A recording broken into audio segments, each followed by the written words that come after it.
Now, you got a team in here that doesn't respect you.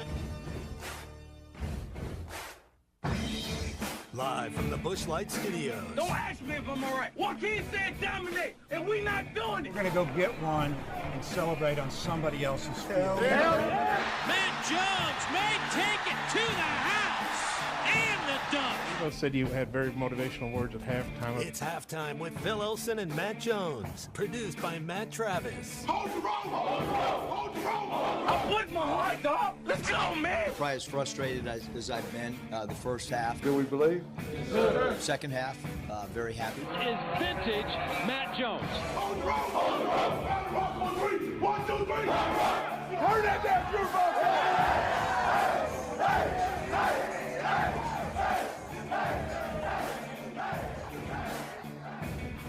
Now, here's Phil Olsen and Matt Jones.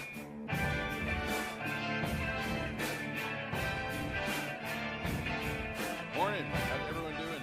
Great day to be on the radio. Phil Elson, Matt Jones, Matt Travis. We'll have Clay Henry in about an hour. It's halftime on a Thursday, and I'm back at Paul Walker Stadium. Same place I was sitting yesterday to watch one of the uglier games of the year. What a weird series we just had there.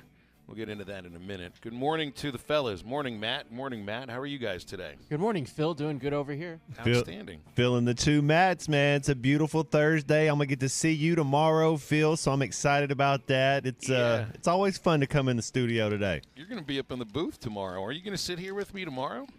Yes, sir. If there's a seat right there, and then I got a little golf scramble I'm playing after that with a couple fellas. So, man, it's a packed day tomorrow. Very good, yeah. Well, we'll have a packed day today first because we got lots to get to. We've got incoming transfers for both football and basketball.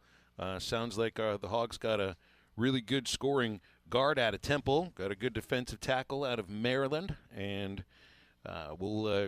today's a workout day here at Paul Walker Stadium for Arkansas baseball and for Tennessee. The Hogs will be out there getting going right about when we're finishing the show. Tennessee not until 6 o'clock tonight. We will talk about that series and preview it with Kyle Peterson, who will be on the call for ESPN tomorrow. We have tickets to give away for tomorrow's game as well, thanks to our friends at Bet Saracen.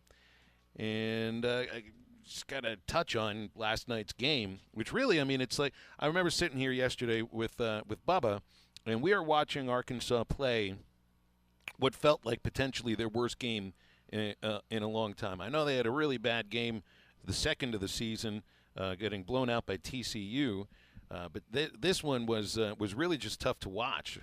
Baseball can really humble you. Just listen to Dave Van Horn after yesterday, because that was kind of the theme of his press conference. Well, baseball, what a humbling game. Yep.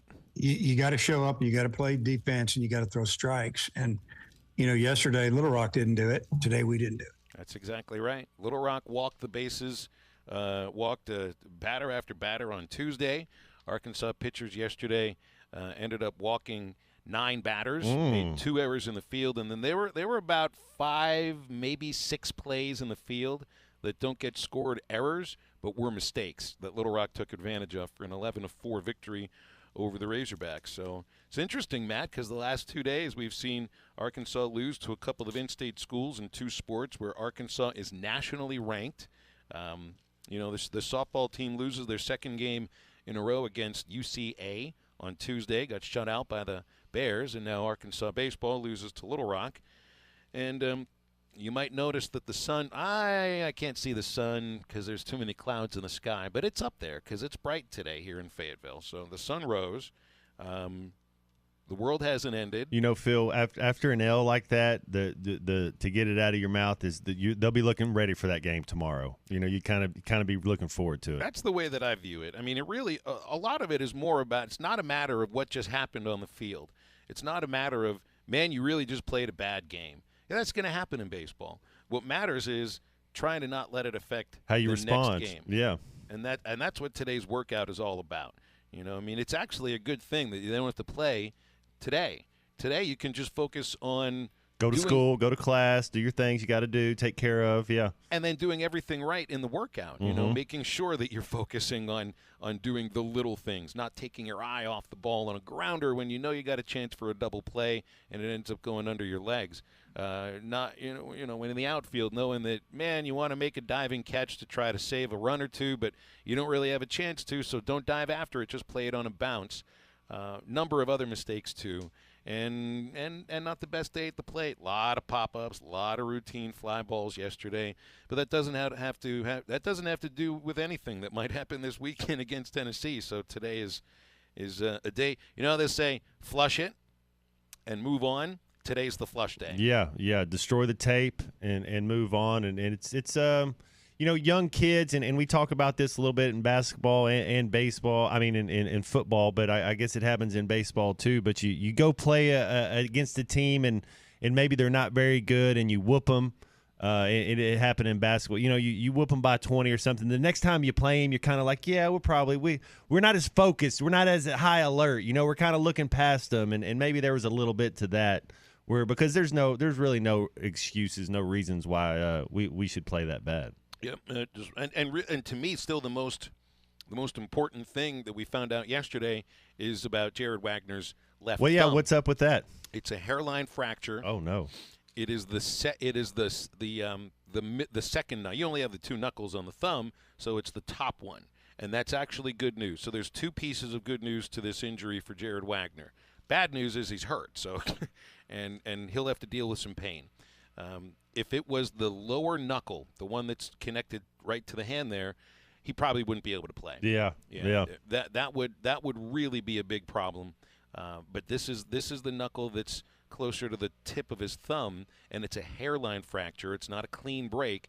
So this will have to do with a few things. Plus, it's his left hand, not his right hand. If it was his right hand, that's his throwing hand. He wouldn't be able to throw. He'd be having surgery on it or fixing it. Wouldn't be able to grip the bat the way he needs to grip the bat, being a right-handed hitter, and that being his top hand.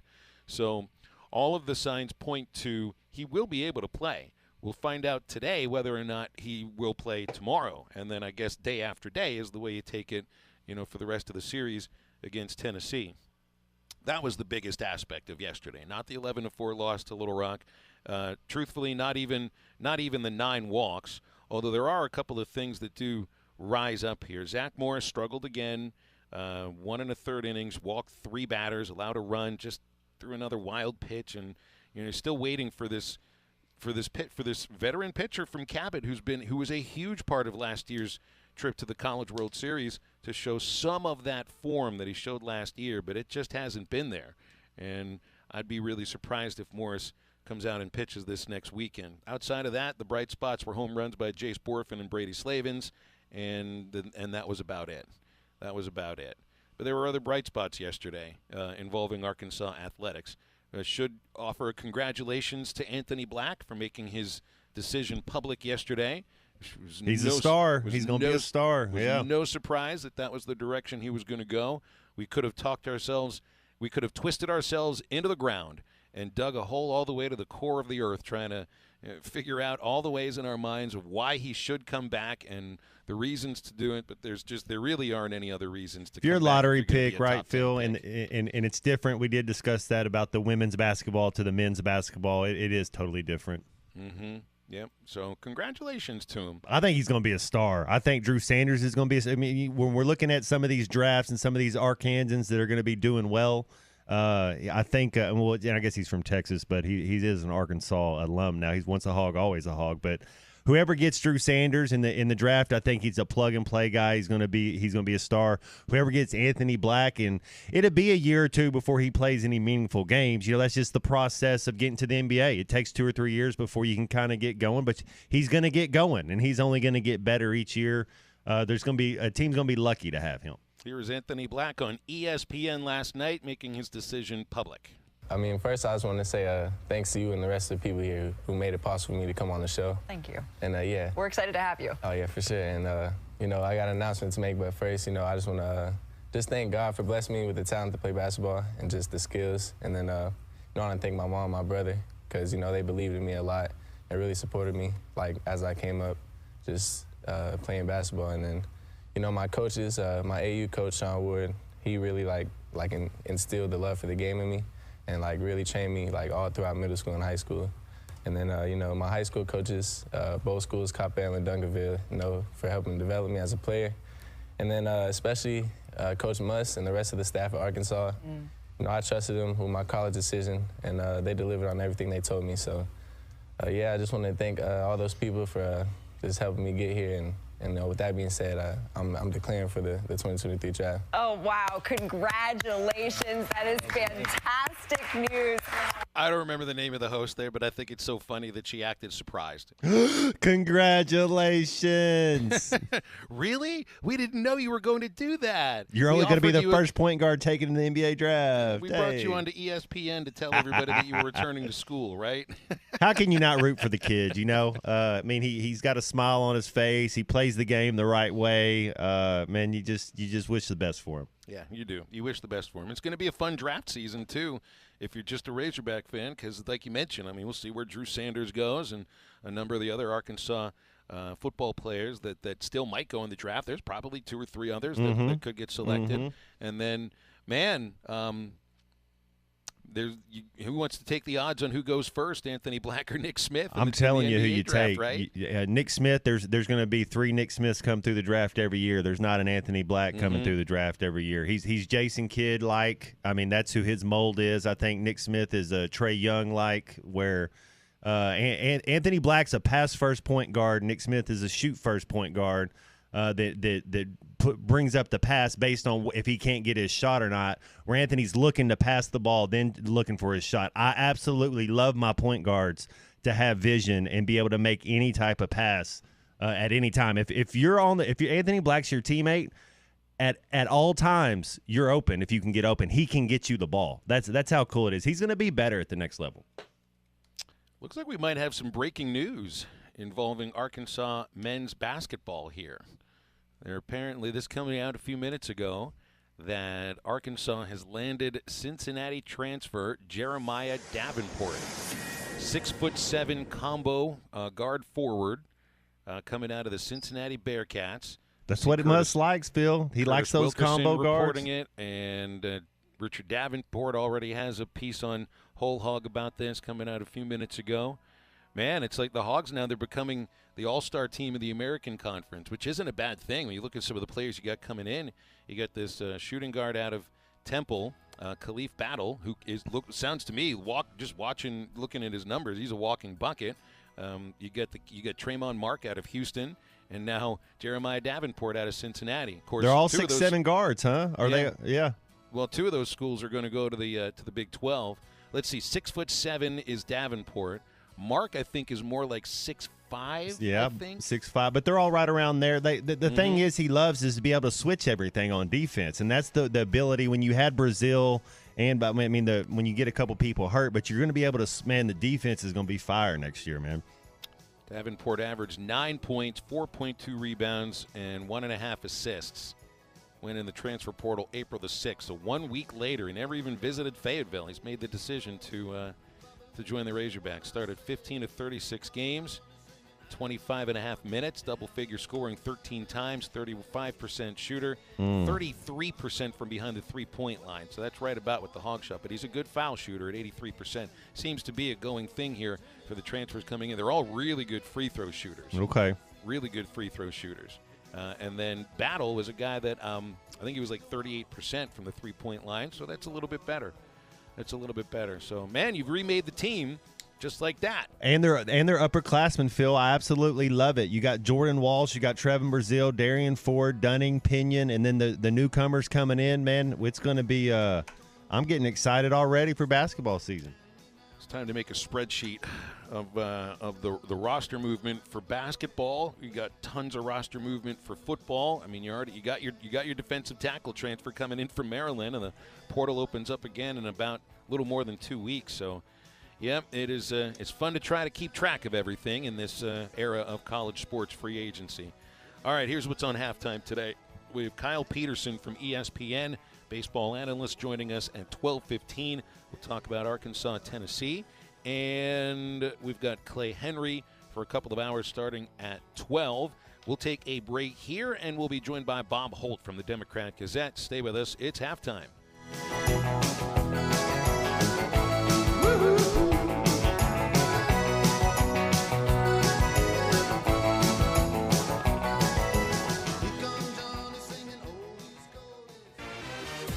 The Gimme the Hogs Chuck podcast presented by White Curd Realtors, the Griffin Company. Phil, it was a night game. It was kind of cool. Harry always did it in the day, and he took his shirt off. I'm going to trust nobody took their shirt off out there last night. No, I mean, it was nice enough. He could have done it and gotten away with it. But last night was definitely a night to keep your shirt on in the hog pen and just watch Arkansas turn the game into a carousel, man. Subscribe to the Gimme the Hogs Chuck podcast. Go to hitthatline.com or search Hit That Line wherever you listen to podcasts. Don't forget to rate, review, and share.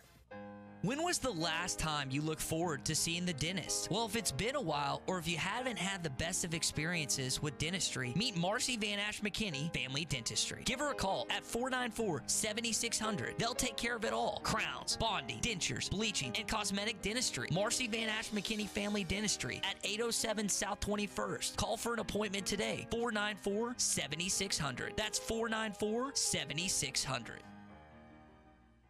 Right now, catfish is something special at Calico County. Whether you like it crispy fried, grilled, or blackened, all our catfish is currently available at a special price. They'll cook it the way you like it and serve it with 2 sides and rolls. You can also have their same great fish served on a hoagie roll with slaw and their own remoulade. The Catfish Po' Boy's on special as well. So roll on into Calico County for great catfish at a great price.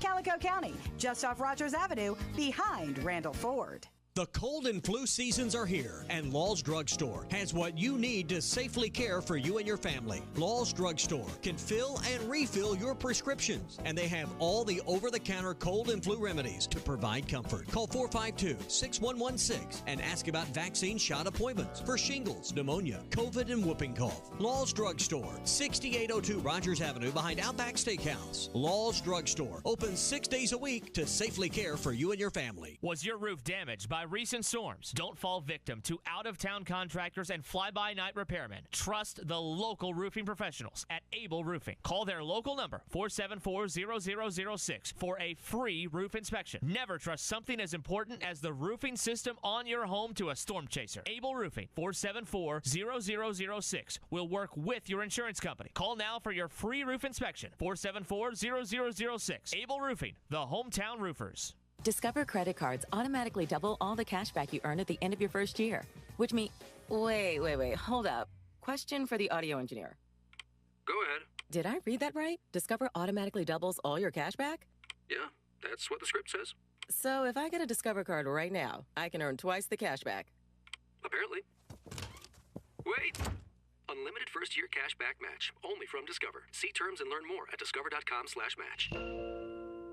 Harry Robinson Buick GMC is the used car superstore. Last month, Harry completed the biggest used car sale in store history, and now there are dozens of local trades priced to sell fast. Harry has over 200 late model trucks, SUVs, and cars on the lot. Many are low miles with factory warranty remaining. And as always, nobody will give you more for your trade than Harry Robinson. The used car and truck superstore is Harry Robinson Buick GMC. Exit 11 off of I-540 in Fort Smith and online at harryrobinson.com. Spring in the natural state is here, and it's time for the annual Woo Pig Weekend in Fayetteville.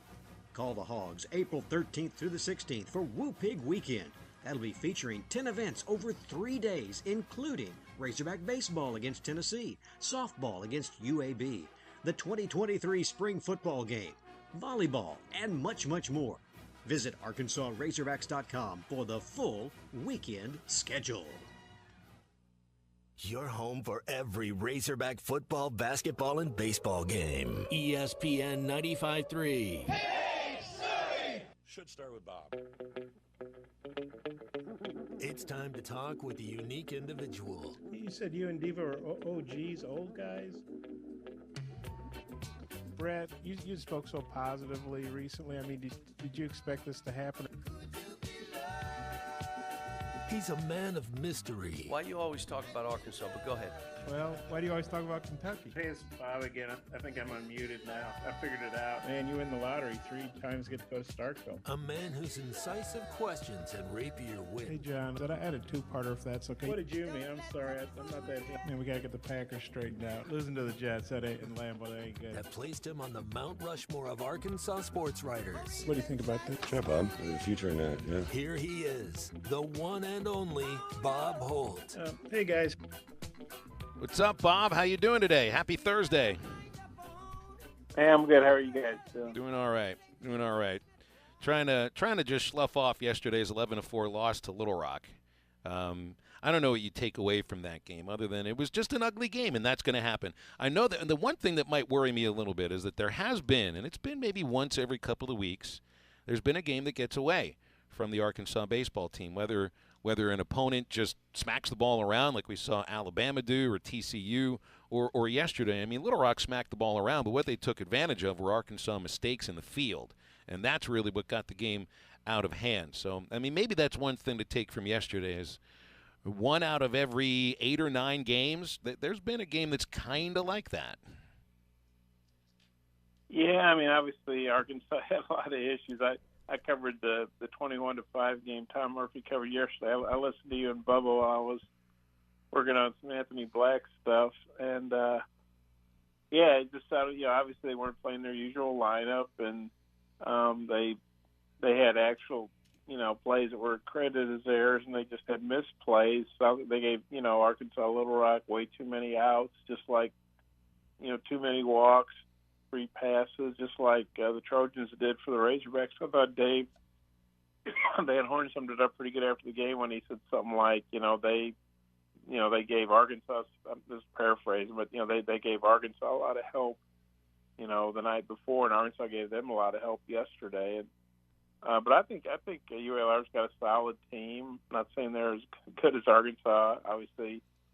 They're not, but if you're Arkansas and UALR, I mean, your focus is on the weekend. They both got big series. UALR, I think, is playing Eastern Illinois, who came in here and beat Arkansas once. They're a good program, and Arkansas's got Tennessee. So, yeah, I think it goes Bubba said you flushed that game yesterday and you get ready. And really the big thing and probably on everybody's mind should be is Jared Wagner going to be able to play? That's really the big come out of this series, I'd say. Yeah, you're right about that. Guys, I got a funny text from Bob when I was out in the hog pen on Tuesday.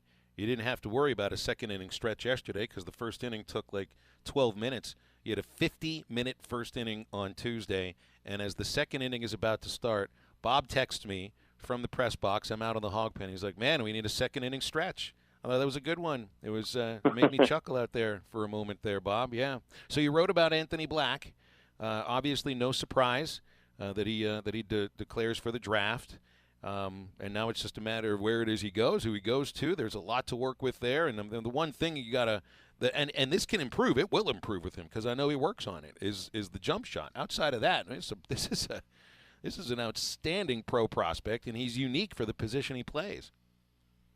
Oh yeah, anybody that had any illusions that Anthony Black was, the fact he didn't announce, for the draft 2 weeks ago or whatever, right after the season. I mean, he was never coming back, and I don't mean that in a bad way. I mean, he signed, as did Nick Smith and a lot of guys around the country, top players, with the idea of being a one-and-done player. Now, then you've obviously got to go out there and prove that you're worthy of that, and he did. If anything, he enhanced his stock. I mean, preseason, I think I'd see him maybe top 20, 15, 13, whatever. Well, now and we'll have to wait and see. It's going to depend on workouts and how the draft shakes out with the lottery and all that. But and trades and whatever. But he, everybody's projects him now as like a 7-8 pick. He really helped himself with all the things he showed he could do. I mean, he can score, he can rebound, he gets assists, he plays good defense. He had too many turnovers, I'll tell you that, but he was also a 19-year-old kid. Part of the season, I think he was 18. I'm not quite sure when his birthday is, but very young kid. And, losing Trevor Brazil early in the season like they did, not having Nick Smith there for half the year, and then Nick being in and out of the lineup. I mean, the one constant they really – and other guys were in the slumps. Anthony had a couple of bad games like anybody would, even that talented. But, Anthony Black was, to me, by far the most valuable player, the most consistent player. He led the SEC, not just Arkansas, he led the SEC in minutes played just under 35 minutes a game, And so, to me, he just had a phenomenal year for a freshman, and I hope, well, as much as I understand fans would love to have him back, I hope they appreciate what he did and will wish him the best because, everything sets up for him to have a really long, successful NBA career. Yeah, I really just watched the Razorbacks play basketball. I didn't see three other better talented players in the conference. I know Brandon Miller, they're different players. He's a 6'9" guard that can shoot it. He was pretty good. But I think Anthony Black's going to be a star, and whatever team gets him, he's still 3 years away, I think, before playing meaningful NBA minutes. But, get up there, get it going. And he's going to be okay. He's super talented. What have you heard anything on Nick Smith or Ricky Council, kind of where they are in the draft? Yeah, I think Nick, and like I say, so much of this is going to depend on, assuming they go to the combine. And a player like Anthony, even a player like Nick, they might, a lot of times might say, well, you don't, you go to the combine, you do your interviews, you don't need the scrimmage or whatever. Ricky Council, a good combine could probably really help his stock. But, a lot of this is going to depend, those doctors for all the teams are going to go over, Nick Smith's knee and every part of his body with a fine-tooth comb. They do that with every player with, the investment. Now, I'm sure you remember what that was like at the NFL combine where they probably told you. It's a long day. Yep, it's a long day. Or something. And so, but yeah, I think, the being hurt and having some up and down games. Obviously Nick didn't have a good NCAA tournament. We know that. He struggled. He had 11 points against UConn, which wasn't bad, but if you look at his stats and towards the end of the year, they weren't that good. But I think people understand he was coming off missing a lot of time. Probably was anxious. Probably was pressing. So we'll see what happens in the workouts. But yeah, I see Nick. He maybe went. Because before the season, you saw he was 4 or 5. It would be a surprise if he goes that high based on what I'm reading, and I'm no expert, obviously, but probably maybe top 20, top 15. Ricky Council, I saw one, I think it was NBC Sports that had him like right at the end of literally the last pick of the first round. But I'm seeing him mostly in there in that between like 40 and 50, so the end of the second round. And I saw Jordan Walsh, who has not declared for the draft. I've seen him in a couple mock drafts late second round. And Devo Davis, who's declared for the draft, but very intelligently is not, is maintaining his eligibility. I have not seen Devo listed in any drafts. But, if he gets invited to the combine, that would be great. And he can work out. And, teams can pay to bring him in for workouts and these things. And, he can certainly get an assessment of where he's at, and if he hears something he likes, he can always stay in the draft. But right now, Diva doesn't look like a draft pick. Right now, it looks like Anthony Black top 10, Nick probably top 20, and Ricky Council probably early to mid second rounder. But a lot of it just depends on how their workouts go and if they go to the combine, how that works out for them, how their interviews is. There's so many variables now, but obviously those guys all have the talent to play in the NBA. Walsh is the one we're waiting on now, and he put out a tweet just kind of thanking people when the tournament was over, and that was like 3 weeks ago, and haven't heard anything since. And so there's no surprise that Nick declared, that Black declared, and like you talked about with Devo, he's left his options open. Jordan Walsh, who knows what he's going to decide to do here, because he was a 5-star, and there were some that thought he might be a first-round pick when he got here to Arkansas. I think that's pretty evident he's not right now, but if he's popping up on some draft boards, maybe that's still something that he views as an option ahead of the draft. But that's the last piece of the quote-unquote returning puzzle for this team. I don't have a feel of what it is he's going to think to do. What do you think, Bob? Well, and of course, don't forget about Mekhi Mitchell.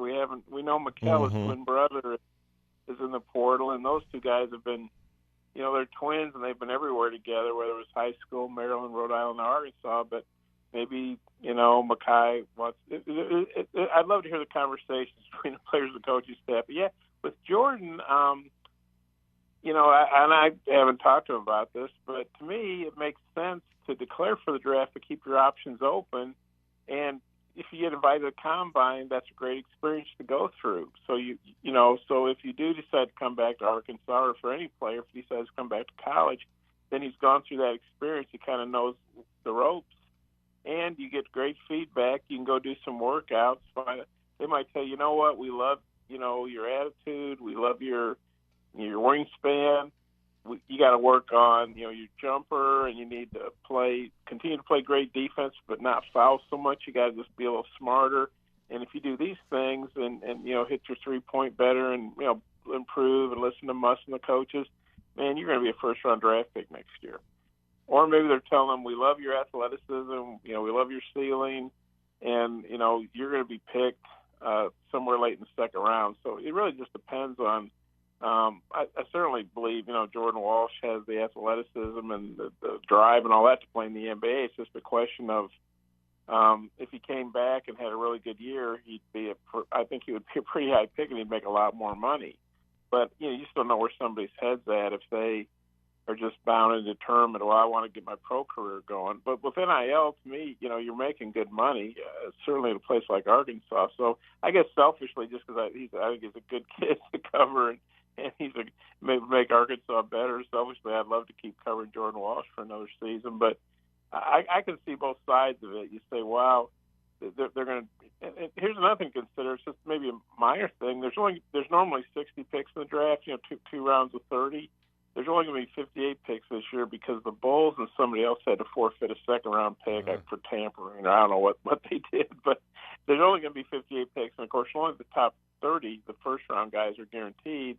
But still, if it's important to you, hey, I want to be drafted, well, there's going to be 2 less guys picked this year. And, of course, you got to factor in all the European players and Australians, all the foreign players. So, the draft can be a bit of a crapshoot. People can look and say, oh, well, that guy should be drafted, but you just don't know. But I guess getting back to the original thought, I could definitely see Jordan declaring, but if he did, I would hope that he would keep his options open.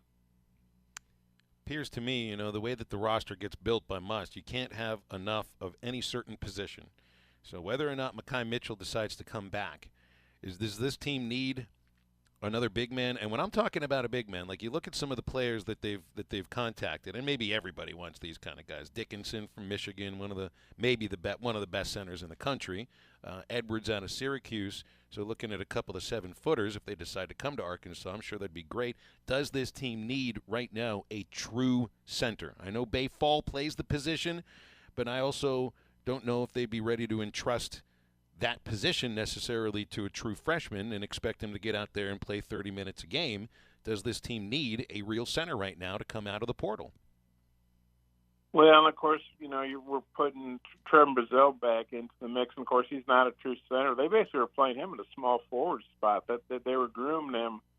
And man, what a luxury to have. You have a 6'10" guy who can shoot the ball and protect the rim and run the floor, and you can put him at a small forward. But you look at Eric.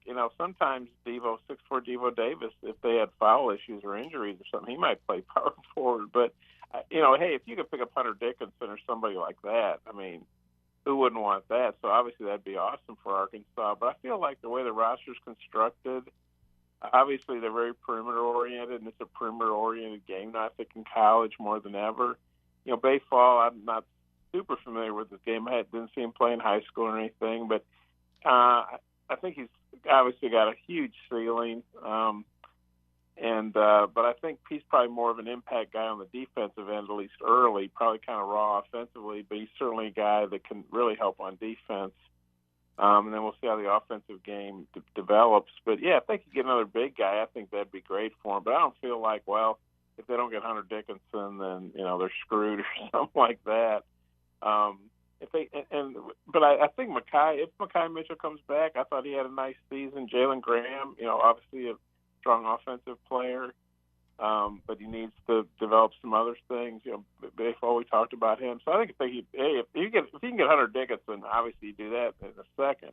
But I don't know if they have to get another big guy. If Mekhi leaves, then I think they need to. Well, they obviously want to fill that scholarship, and they probably want a big body. But I really like how the roster sets up right now. I mean, I love all the interchangeable parts on the perimeter they have. To just keep playing up and down like they want to, and getting Trevor Brazile back. I mean, that's like getting a huge guy out of the portal. Because you think about it, it's almost like getting a new player because he played so little last year because of the injury. Yeah, I think if Brazil's healthy next year, I mean, he's going to be a lottery pick. I really believe that if he keeps continuing with his game and he can be healthy, that's just as Bob. I agree with you. That's just as big as any get right there. Having Brazil come back if he's healthy. Yeah, and he seems ahead of schedule on the rehab. I mean, just watched him a little bit during the SEC and the NCAA tournament. The practices are open a little bit, and he'd be out there shooting, and obviously not ready to play. I didn't talk to him about his plans, but I know some of the other beat guys did. And I think he was saying, maybe attitude-wise, he felt like he was ready to play. Obviously, physically, he needs to do more rehab, but it looks like he'll be back sooner rather than later. So hopefully he'd be ready to play when the season opens in November instead of having to wait till mid-December, late December, some. But his rehab seems ahead of schedule, and the comments from Eric about how he, even when he obviously couldn't do stuff on the knee, he was lifting weights. I mean, he was doing that really quickly after the surgery. So he seems like he's had a really good attitude mentally, and is anxious to get back and isn't feeling sorry for himself. I'm thankful I'm certainly not an athlete. I never had an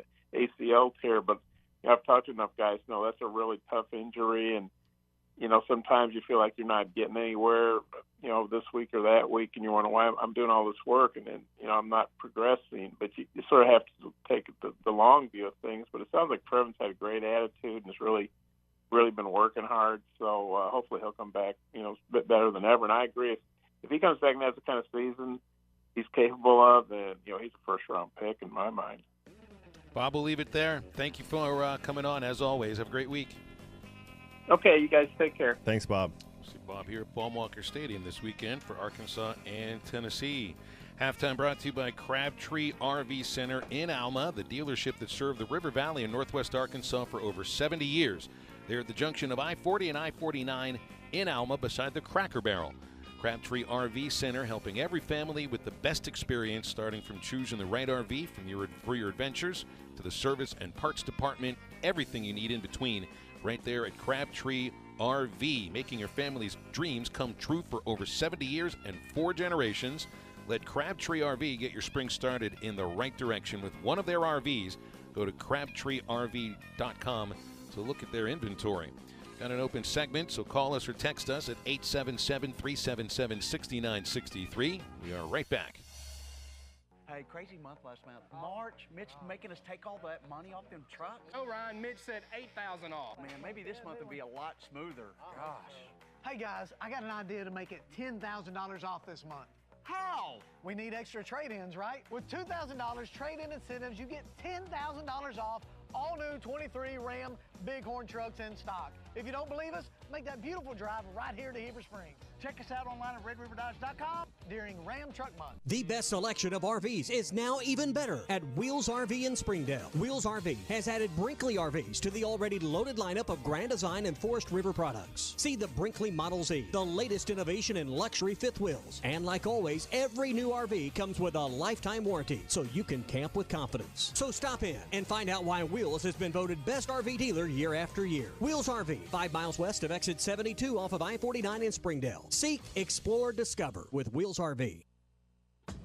Now's the time to get a great deal on select Kubota compact tractors, rated #1 in durability and owner experience. They're designed for easy operation and feature performance-matched attachments. Right now, put 0 down and get 0% APR for up to 72 months now through June 30th. See us or go to KubotaUSA.com for full disclaimer. Gray Brothers Equipment in Fort Smith and Poto, where if you pick orange, you'll never get a lemon. Right now, catfish is something special at Calico County. Whether you like it crispy fried, grilled, or blackened, all our catfish is currently available at a special price. They'll cook it the way you like it and serve it with 2 sides and rolls. You can also have their same great fish served on a hoagie roll with slaw and their own remoulade. The Catfish Po' Boy's on special as well. So roll on into Calico County for great catfish at a great price. Calico County, just off Rogers Avenue, behind Randall Ford. This April, it's time to make that tax return go further when you buy from the Crane Used Car Supercenter in Fort Smith. Instead of giving Uncle Sam your hard-earned cash, let Joe give you up to $1,500 in tax assistance when you buy from our great selection of cars, trucks, and SUVs. Get extra tax cash in our exclusive Crane certification, including a 100-year, 100,000-mile powertrain warranty. Come see Joe today and make your money go further at the Crane Used Car Supercenter of Fort Smith, U.S. Highway 71 South. Growing up, my parents always encouraged me to do what's right, even if it wasn't easy. I'd always hear my mother's voice say, "Do the right thing." That stuck with me. Every day, just do the right thing. That's it. The rest takes care of itself. At Shelter Insurance, we believe in doing the right thing for our customers and our communities. Call Chris Dooley in Fort Smith. Riley Farm Dental, at the entrance to Riley Farms, provides every type of dental care and procedures for you and your family. General dentistry, braces, implants, and cosmetics. Drs. Sparkman, Nanda, and Farmer give all of their patients better lives with a better smile, more confident, and a comfortable experience every time. Riley Farm Dental, 5901 Riley Park Drive, Suite A, at the entrance to Riley Farms. Call 226-3500 for an appointment or visit RileyFarmDental.com. Locally owned Lumber One can handle all of your building needs. They've built their business on having great relationships with everybody from contractors and builders to the everyday build-it-yourself. Lumber One is a full-line door shop to handle all of your door, window, and trim needs. And along with lumber, roofing and drywall products, attic wall and floor insulation is available. Lumber One also does blueprint takeoff with access to design services with estimates available. So go where the pros go. Lumber One, located on Industrial Park Road in Van Buren. Your home for every Razorback football, basketball, and baseball game. ESPN 95.3.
Find halftime on 99.5 in Northwest Arkansas, 95.3 in Fort Smith and the River Valley, 96.3 in Hot Springs and Central Arkansas, 104.3 in Harrison and Mountain Home, and everywhere on hitthatline.com. Now back to the hosts. Here's Phil Elson and Matt Jones.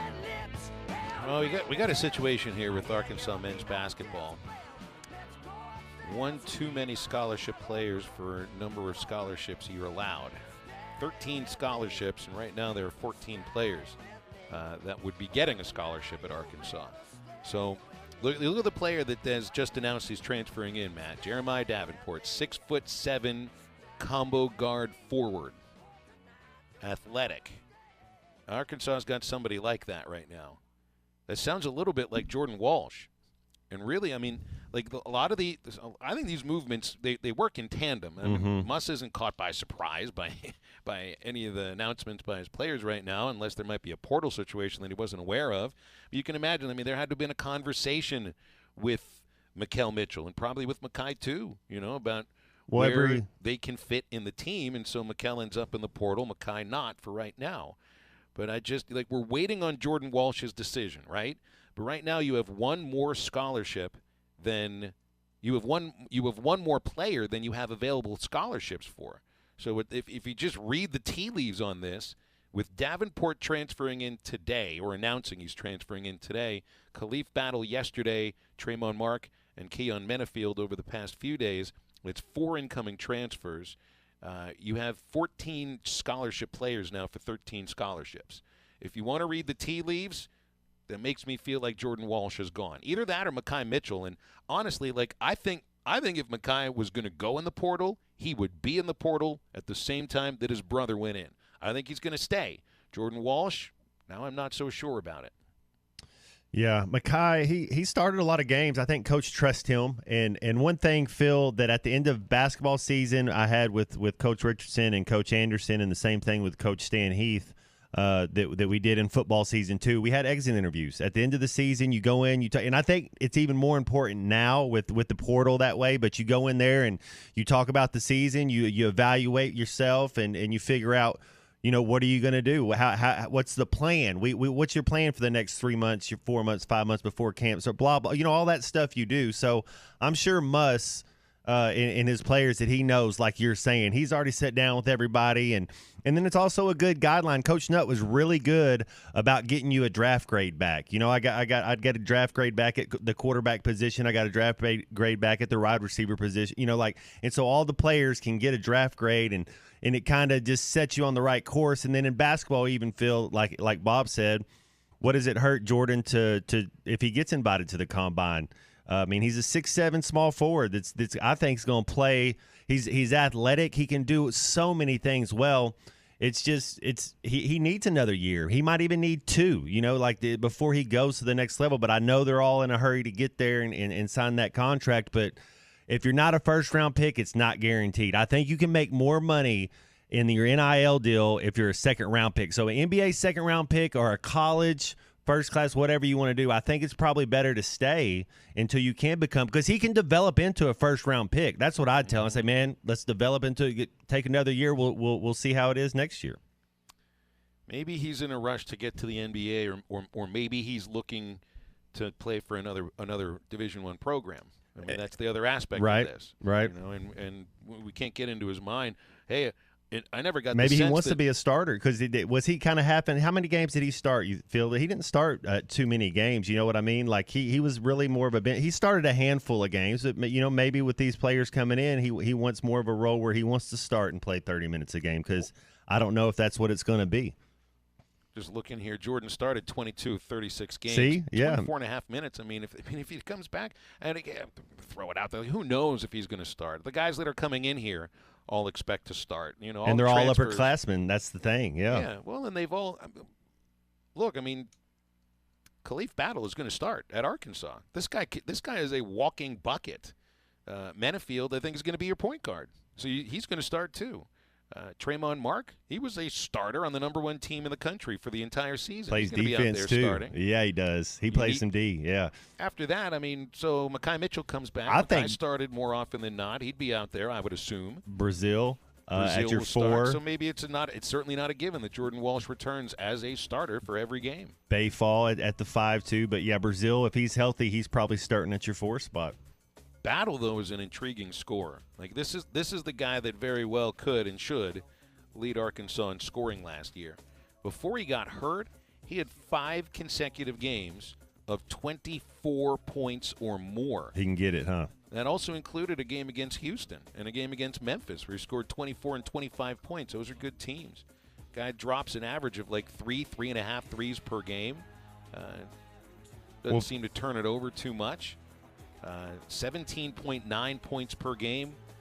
35% from the three-point line. He shot 49% before getting hurt in 7 games with Temple in 2022. I guess that might be one thing that you worry about with him a little bit, is it looks like he's had some injuries. His season ended with 5 games left because of an injury this year. Only played 7 games in 22, held to 11 games in 2021 with Temple. Started his career at Butler, but he was coming off the bench in 24 games at Butler. That's the one thing I guess I'd worry about, is it looks like he's dealt with a little bit of an injury bug in his career. All right, quick break. Wrap up hour number 1 after this on Halftime.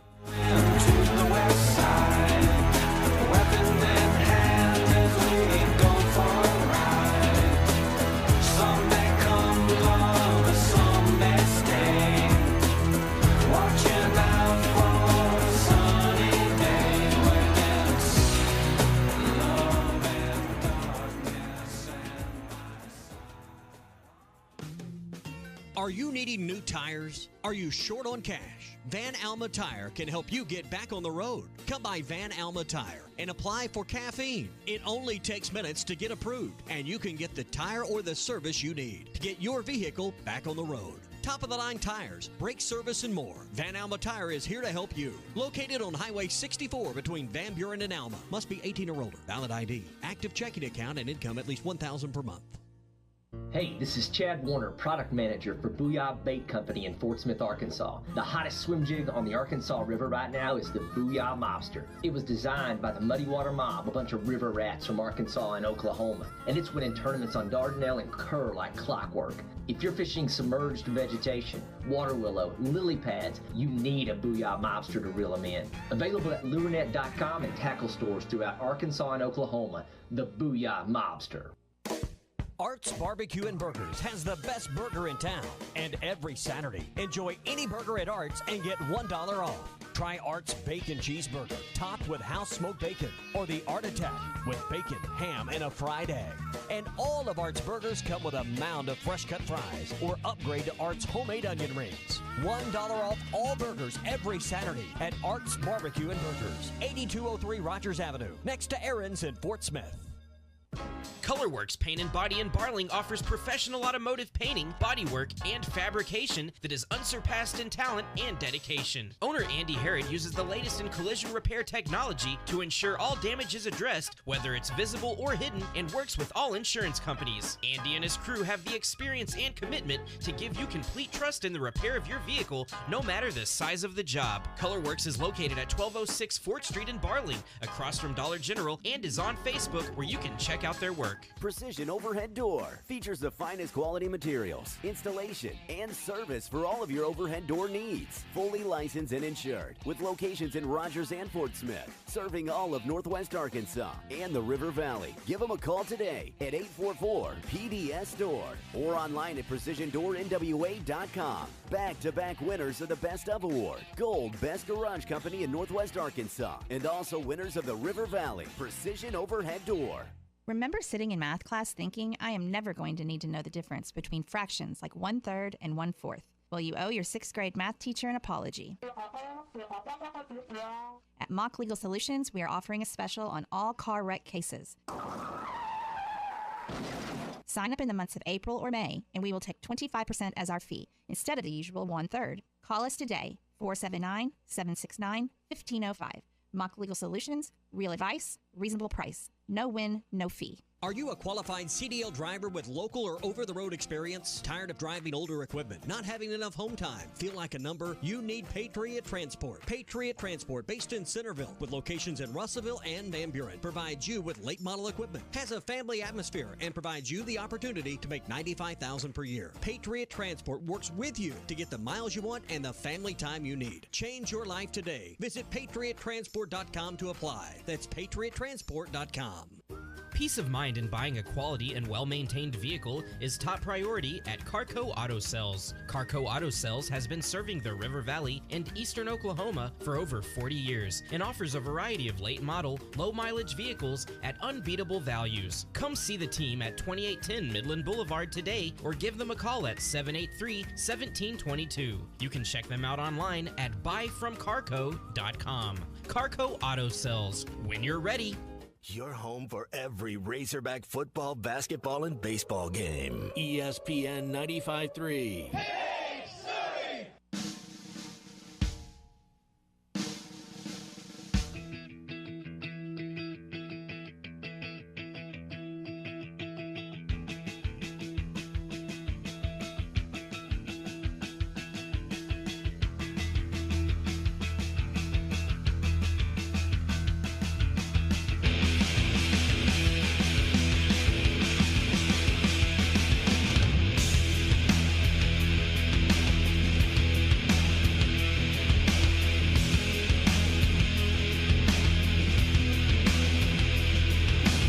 Welcome back to Halftime with Phil Elson and Matt Jones. Got a question or comment for the guys? Give them a call or send them a text at 877-377-6963. Let's get back to the show with the voice of Arkansas Razorback baseball, Phil Elson, and Razorback football legend Matt Jones. Jordan Walker. Wow. I mean, we're talking Jordan Walsh quite a bit right now, but Jordan Walker might have a little bit of an edge to start the season for Rookie of the Year. 12 games in. I know. Hey, the Pirates are playing well 12 games in. Talk to me in August. We'll see how that's going. Same with Jordan Walker, but this kid certainly seems like a wonderkind. He has tied a 111-year Major League record for rookies by hitting in each of the first 12 games. And a ninth-inning single yesterday against the Rockies. So he ties, and this is the guy's name, Eddie Murphy, for not the Orioles, yeah. Well, not Eddie Murray from the Orioles, nor Eddie Murphy, the comedian. From Beverly Hills. This is Eddie Murphy, who played for Connie Mack in the 1912 Philadelphia Athletics. And then, he and Walker are tied for first overall. Nobody knows who Eddie Murphy, the ball player, is. But third all-time, everybody knows Ted Williams, who in 1939, this was before Rookie of the Year award was around, hit in the first 9 games. And eventually became... So did you announcer curse him that he won't hit in his 13th straight game because you brought it up? Do you think I'm the only one bringing it up today? I think you're that's what you might have to hold the curse of the black pearl in your hand. There are radio stations in St. Louis that are doing entire hours on Jordan Walker today. So blame it on them if it happens, but I doubt that. Who knows? Who knows if it'll happen or not? That's cool though. You're not jumping on the ship yet though. For you're not going to believe just yet in your Pittsburgh Pirates. No. I have 31 years of evidence that don't give me the first 2 weeks of the season as any indication of how a team's going to play by the end of the year. And that's why it's like, so you get the Rays that have this hot start. They've got this great, 12-0? Man, and now look, the Rays are they are what they are. They're a team that knows how to win ball games, and they've shown that over the years. So they probably will be in the playoffs. But when you look at the two teams that they're approaching for the best start to a season, the 1987 Brewers and the 1982 Braves are not teams that are remembered for any reason other than the start to their season. Right. Neither of those teams even went to the World Series. April doesn't mean jack in baseball. It's just nice to have the game being played. And look at the Dodgers last year. Didn't they set some record and didn't even make it in? They didn't even win a playoff series last year, and they won like 116 games. Well, Walker coming up straight from Double-A and hitting in 12 games to start the season is impressive. But when pitchers find a hole in your swing and you got to be able to react, the film's out, right? That's right. Yeah. Stay with us for the second hour. Watch every Hog game this season at Joe's Grill and Cantina, your home for half-price apps and taps during every Hog game. With TVs all around the restaurant, you'll have a front row seat for all the action. Half-price appetizers like Joe's Sampler Platter, Ballpark Nachos, Tin Layer Dip, Brisket Nachos, and Mexican Pizza. And ask about Joe's Tailgate Packages to make your football experience even better in the comfort of your home. Half-price apps and taps for every Hog game at Joe's Grill and Cantina, 3400 South 74th Street, across from Harps. Hello, this is Sebastian County Assessor Zach Johnson here to remind everyone to assess your personal property by May 31st to avoid late penalty. You can do this in person at one of our 3 locations, over the phone, or online by going to www.countyservice.net. I'd also like to remind any current homeowners or individuals buying their homes on contract to contact our office and check on your eligibility for the Homestead Tax Credit. Contact us today to see if you qualify. The Homestead Tax Credit can save you up to $375 off your tax bill. This ad sponsored by the Sebastian County Assessor. What's the room again? 1080, down at the end. Ooh, what's that? Hey, don't touch that. It's gross. Here we are. Got the key? You have them. Oh, great. It's not working. Try flipping it over. Oh my gosh. Seriously? Okay. Why can't we go inside? Flip it over. I'm tired. Oh my gosh. Give me yours. Really? You have mine. Oh, yeah, right. Really? I'm tired. Oh my Just try gosh. this. Can everyone just shut the... Don't go there. Go on a real vacation. Breeden RV. Highway 64 between Alma and Van Buren. Where do you go when you're ready to buy a vehicle? Platinum Auto Sales, your go-to dealership. Whether you just want to check out the inventory or are a serious buyer, they would love to hear from you. Check them out online at PlatinumAutoSale.com to view their current inventory or stop in at 4210 Towson Avenue in Fort Smith. Jason and his family are dedicated to great customer service and strive to be your go-to dealership. Platinum Auto Sales, 479-308-3221.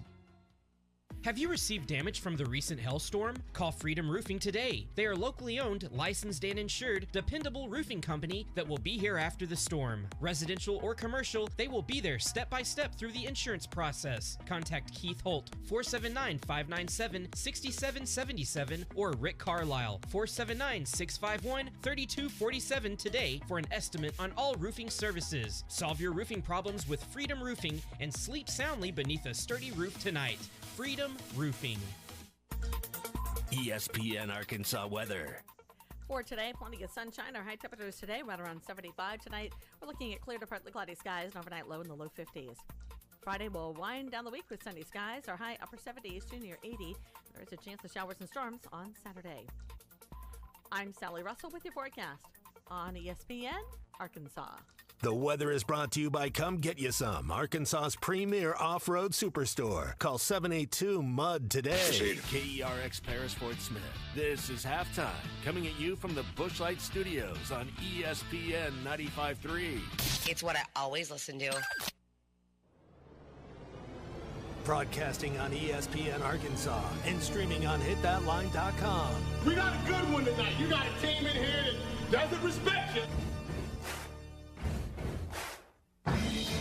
Live from the Bushlight Studios. Don't ask me if I'm all right. Joaquin said dominate, and we not doing it. We're going to go get one and celebrate on somebody else's field. Matt Jones may take it to the house and the dunk. Phil said you had very motivational words at halftime. It's Halftime with Phil Olson and Matt Jones. Produced by Matt Travis. Hold the rope! Hold the rope! Hold the rope!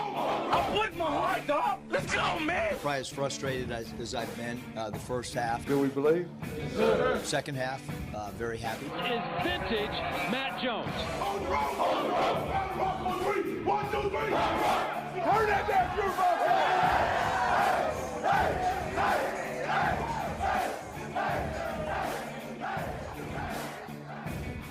Now, here's Phil Olson and Matt Jones.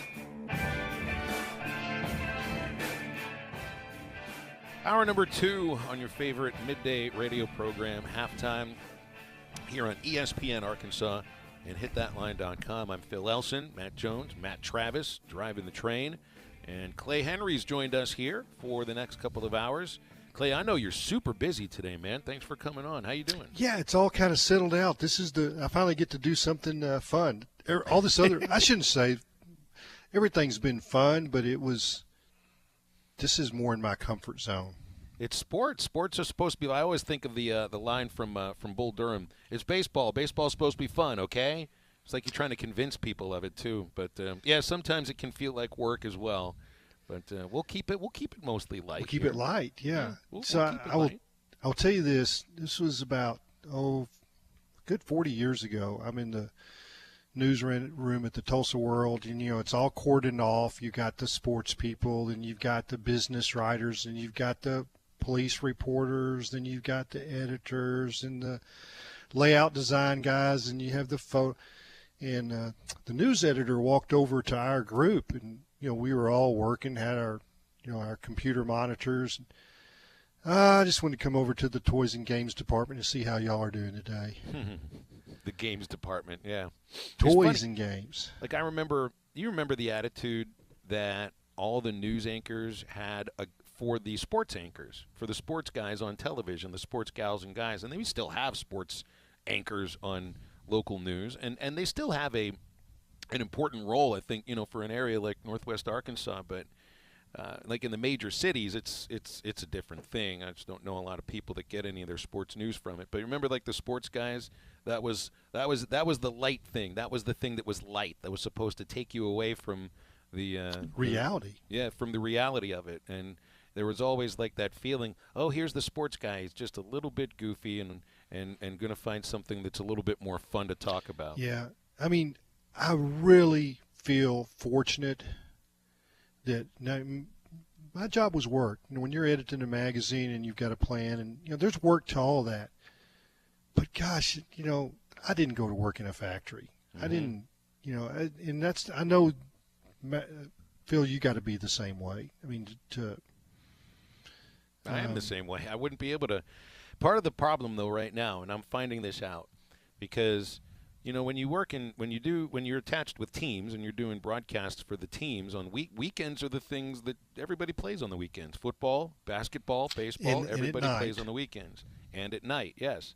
So, and I'm not saying this as a complaint. It's just I think I'm a little bit addicted to working because the things I work at are the things that I'm most interested in.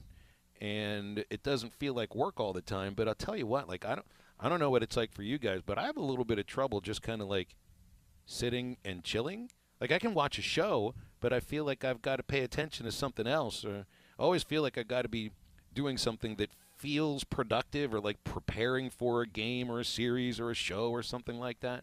So I might have a little work addiction going on. This is the coolest job, but I love it. There's always sports on, always getting to watch sports. I love it. I love the competition of it. Love everything about it. Clay, I don't think I'd be able to even semi-retire. I don't think I'd be very good at that. Well, I just have what I have done. I definitely didn't retire. That was a misnomer. I mean, it would have been hard to walk in and tell people, that I'd worked with, at that organization. I'm talking about the Northwest Arkansas Democrat Gazette. I had things I wanted to do, but it'd been really hard to just say, man, I quit. It was a lot easier to tell them I retired. Yeah, right. But I mean, I eliminated all the things that were really work. That just the mundane tasks that you have to do when you're a magazine publisher. The P&L sheets, the business side of it, that was work. But doing a podcast with Zach Barr, which I did today, was just delightful. Was Zach, That's not work. Director of video for the baseball team here. In scouting. That's right. We came real close to getting the scouting report on the Tennessee Volunteers, but I think he decided better not do that. Smart He move. had it. That's Had it ready before last night's game. That's what those guys are doing. They're like the advanced scouts in pro ball. Well, they're the ones that are addicted to work too, because their work doesn't occur during the game. Their work occurs, like you're talking about, after the game, watching all the video on the Tennessee Volunteers, deciphering their tendencies, and figuring out how you're going to pitch to these guys, how you're going to where you're going to position your fielders, the strengths and weaknesses of their pitchers. That's just as important as any other job, and Dave Van Horn and the other two assistant coaches will certainly attest to that. So it's good to shine a spotlight on someone like that. Yeah, I think DJ Baxendale will be next. Did you know that Zach was 3-0 as a left-handed pitcher at UCA? Yeah, I know, and he ended up with an injury. So he's a baseball lifer. DJ Baxendale, Bubba and I talked about this yesterday. This is like an important position on a baseball team, and I wonder if there's anybody like this for football. When equipment breaks, you got to have somebody that is able to fix the equipment and do it in the proper way and do it quickly. DJ Baxendale, aside from helping out with the pitchers and the video and the scouting and all of that, he's the glove doctor for the Arkansas baseball team. Yes, you got to bring that up. When a string breaks, right? He's got the whole kit. And it's not a big kit. It's just a bunch of leather straps and a little sort of like scissor-like holder to poke those straps through all the tiny little holes on the glove. And you would think it's an easy thing to do, but it's time-consuming. It's like a shoe cobbler. That's right. That's exactly right. It's like a glove cobbler. Has those big needles, big strong needles that go through those holes. It's kind of funny. One time I didn't realize that an infielder's glove had broken a little bit, and he'd made an error. And the problem was the glove. And I found out later, and I said, well, you didn't even look at it. He goes, man, you play for Dave Van Horn and you make an error, you do not look at your glove. You do not look at your glove. That's like Dave was a middle infielder. Have you ever thought of that? I mean, that's kind of like what made an error. What's the glove's fault? That's no. Right. Even if it is, no. Bubba mentioned that yesterday. He had a pitcher that threw one to the backstop, and he looked at his hand. Like, oh, what happened here? Maybe there was a little too much Vaseline. I didn't do that. My hand did that. That's right. But those are like the support staff people that are. Look, I mean, the players view the coaches as the bosses, of course. But on every team, on every sort of team, whether it's professional, college, and I guess in certain high schools, you've got enough support staff for this to be an important thing. The support staffers are the ones that end up getting, that they get a lot of trust from the players, and Yeah, if you're able to fix equipment like hockey players, their trainers, their equipment guys, those are the guys that they love, absolutely love, because they're the ones that are going to fix them up, fix the equipment, and make everything ready for them to get out and play again. We focus so much on the coaches. I'm glad you're paying attention to the So Zach, staff. to me, this is me. You're closer than I am, Phil. You travel with them, you're around them, but Zach, to me, is, of course, he's a lot closer to age to the players. Mm-hmm. I mean, DJ, he had 10 years in the minor league, so he's older than you think. But Zach, he's young, and so when you get these freshmen that come in that are 18, and they can be a little intimidated. Like if you watch him around Gage Wood, he's kind of like, I wouldn't call it babysitter, but he's kind of like his little mental coach that is boosted they've got a little relationship, and you got to give Zach some credit for how Gage Wood is just blossomed this year. Yeah, you're right. Matt, support staff are important for players to have somebody to have an open ear to talk to, whether it's, whether you got to voice your frustrations in a certain way and or talk about what's difficult as a college student, or anything that's going on. You can't talk to Dave Van Horn about or anything that. that's going on in life, right? I mean, you're not going to talk to your head coach about that very much unless he asks about it, and he might. And the assistant coaches have so much going on. It's the support staff guys that really they earn the trust of these players by lending them their ear. Sometimes they scoop them up. Yeah, no, I love Dean Weber. He was one of those guys that was like that. He always kind of points you in the right direction, man. And one of the things I talk about the training staff, the coaches, you got your certain positions. Quarterback coach coaches the quarterbacks. He might coach the offense, defensive guys stay their side. Those trainers, man, they gotta know everybody. They do, and there's a lot of people to know. All right, so we've got Kyle Peterson coming up in the next segment. He, of course, does baseball broadcasts for ESPN, Major League games, college games, Korean baseball games during the shutdown. I remember talking to him about that when he started doing it. And we were so thirsty for any sort of athletic competition that some of us were waking up at 2 in the morning to watch KP and Tom Hart do Korean baseball games, and they were enjoying it too. Man, that feels like a long time ago. So we'll break here and talk with KP in just a moment. Brought to you by Riley Farm Dental. At the entrance to Riley Farm, they provide every type of dental care and procedures for you and your family. General dentistry, braces, implants, cosmetics.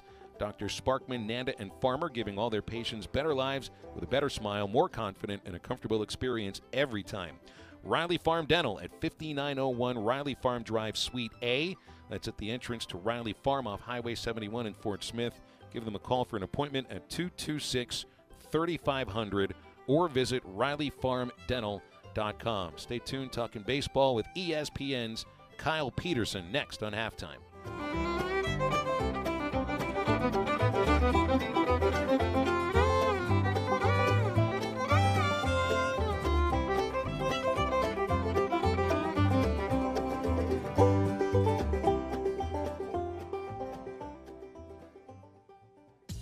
Matt and Maddie T are so lucky. They get Fish City Grill brought to them every week. Some guys have all the luck.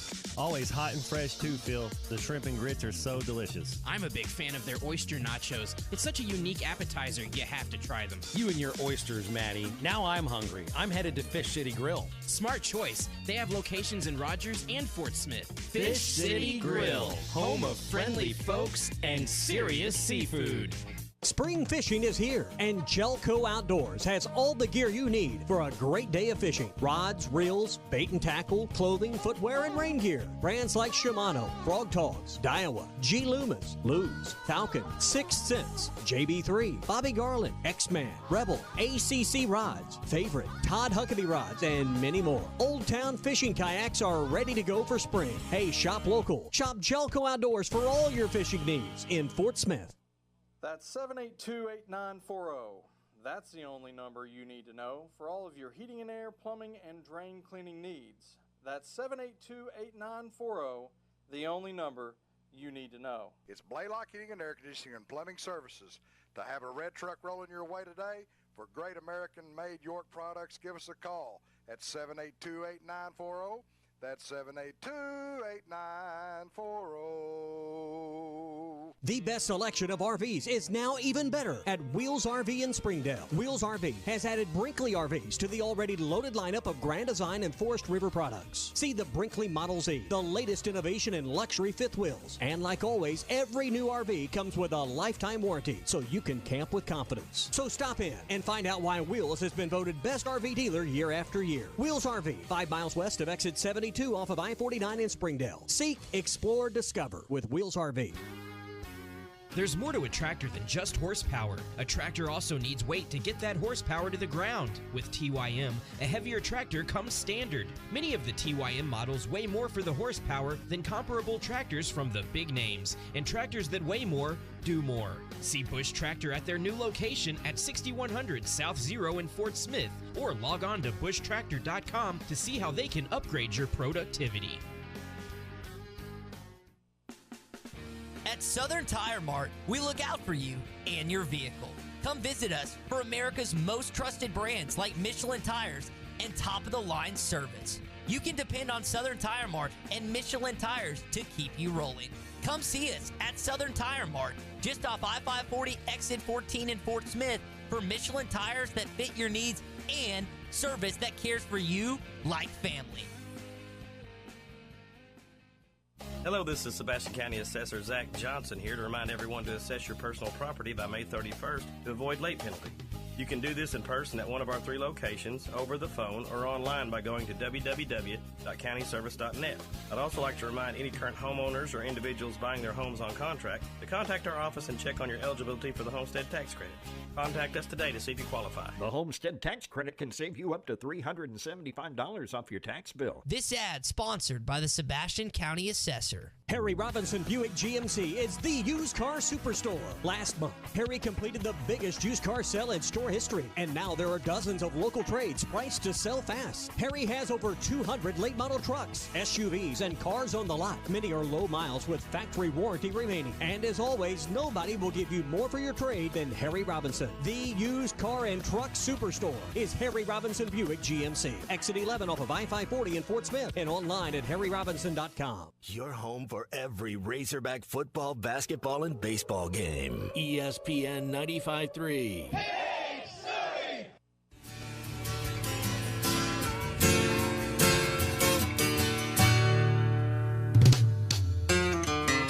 The preacher man says it's the end of time, and the Mississippi River, she's a going dry. The interest is up and the stock market's down, and you're only getting mugged if you go downtown.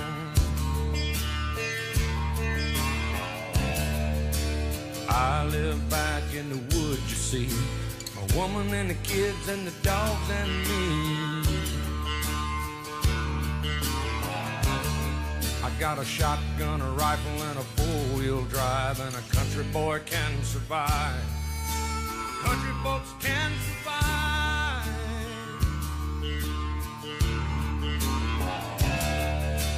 I can plow a field all day long. I can catch catfish from dusk till dawn.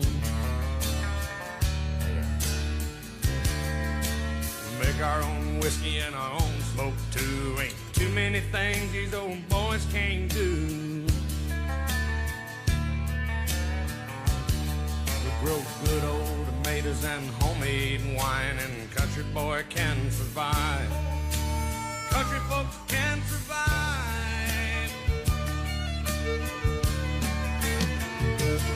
Because you can't starve us out and you can't make us run. Those William old boys raised on shotgun.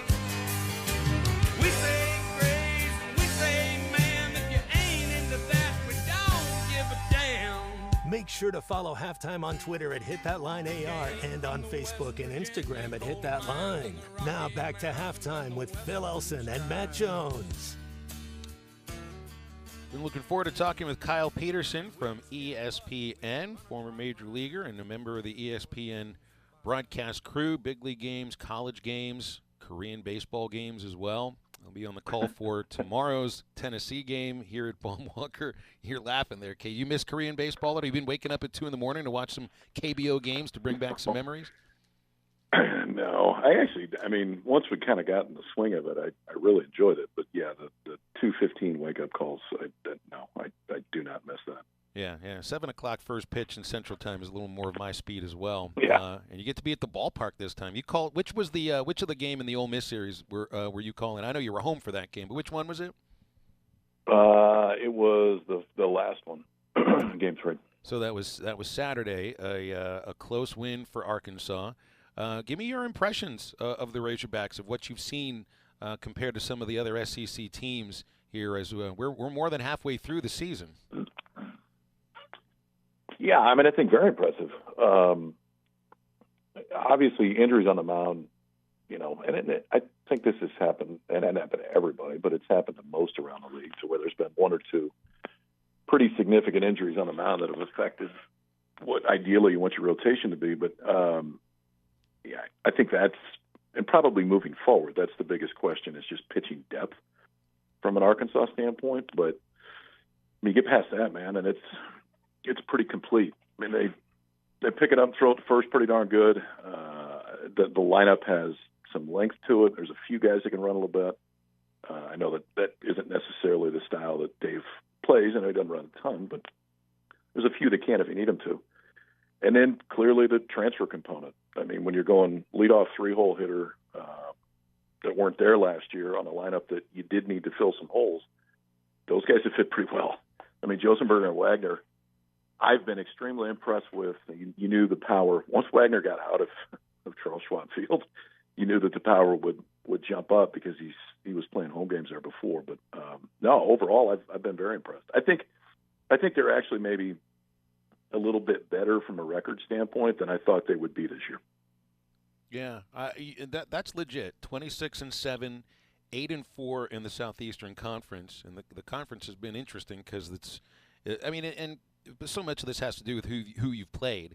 You got to win the games that are in front of you. South Carolina feels like a bit of a surprise. I don't know if I'd call Vanderbilt a surprise, but they've been dominant. Kentucky's been a surprise, and it's also surprising to see Tennessee come in with more losses than they had all of last year. Now, I don't think they were going to have that kind of season that they had last year, but it's not. I don't think they're anywhere close to the juggernaut that they were last season, offensively and on the pitcher's mound. No, you're right. But I think it's kind of two spots, right? Offensively, I think if you looked at what they had last year and what they have this year, I didn't think there was any way they could do that again because of the pieces that they lost. But yet on the mound, I mean, they lose Joyce and they lose, a few bullpen pieces, but their entire rotation was back. And you go Dolander, Burns, and Beam, and coming into the season, I think you looked at that rotation as that's the best rotation in the country. I mean, Dolander's top 10 pick, Burns is top 10 pick, and Beam's a first rounder. Like, you get 3 big leaguers going on the weekend, and they've just been okay. They haven't been bad at all. They've been okay. Honestly, the best of the 3 has been Beam. He's really picked them up. I mean, the last 2 Sundays, they won Sunday at LSU and they won Sunday at home against Florida, and that's the only game that they won in those 2 series. So I think Beam is maybe the overlooked one in that rotation. He's probably thrown about the way that you thought he would. It just feels like the other 2 are due for a bounce, honestly. It feels like the other 2 are going to heat up because history would tell us that's more who they are. Yeah, hopefully it doesn't happen this weekend. Yeah, not at all. This is an incredibly anticipated series.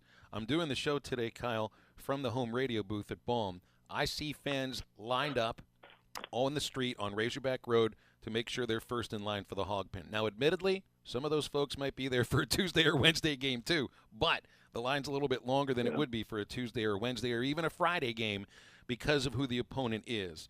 They've been looking forward to this series for 2 years. I mean, it's been an incredible amount of buildup.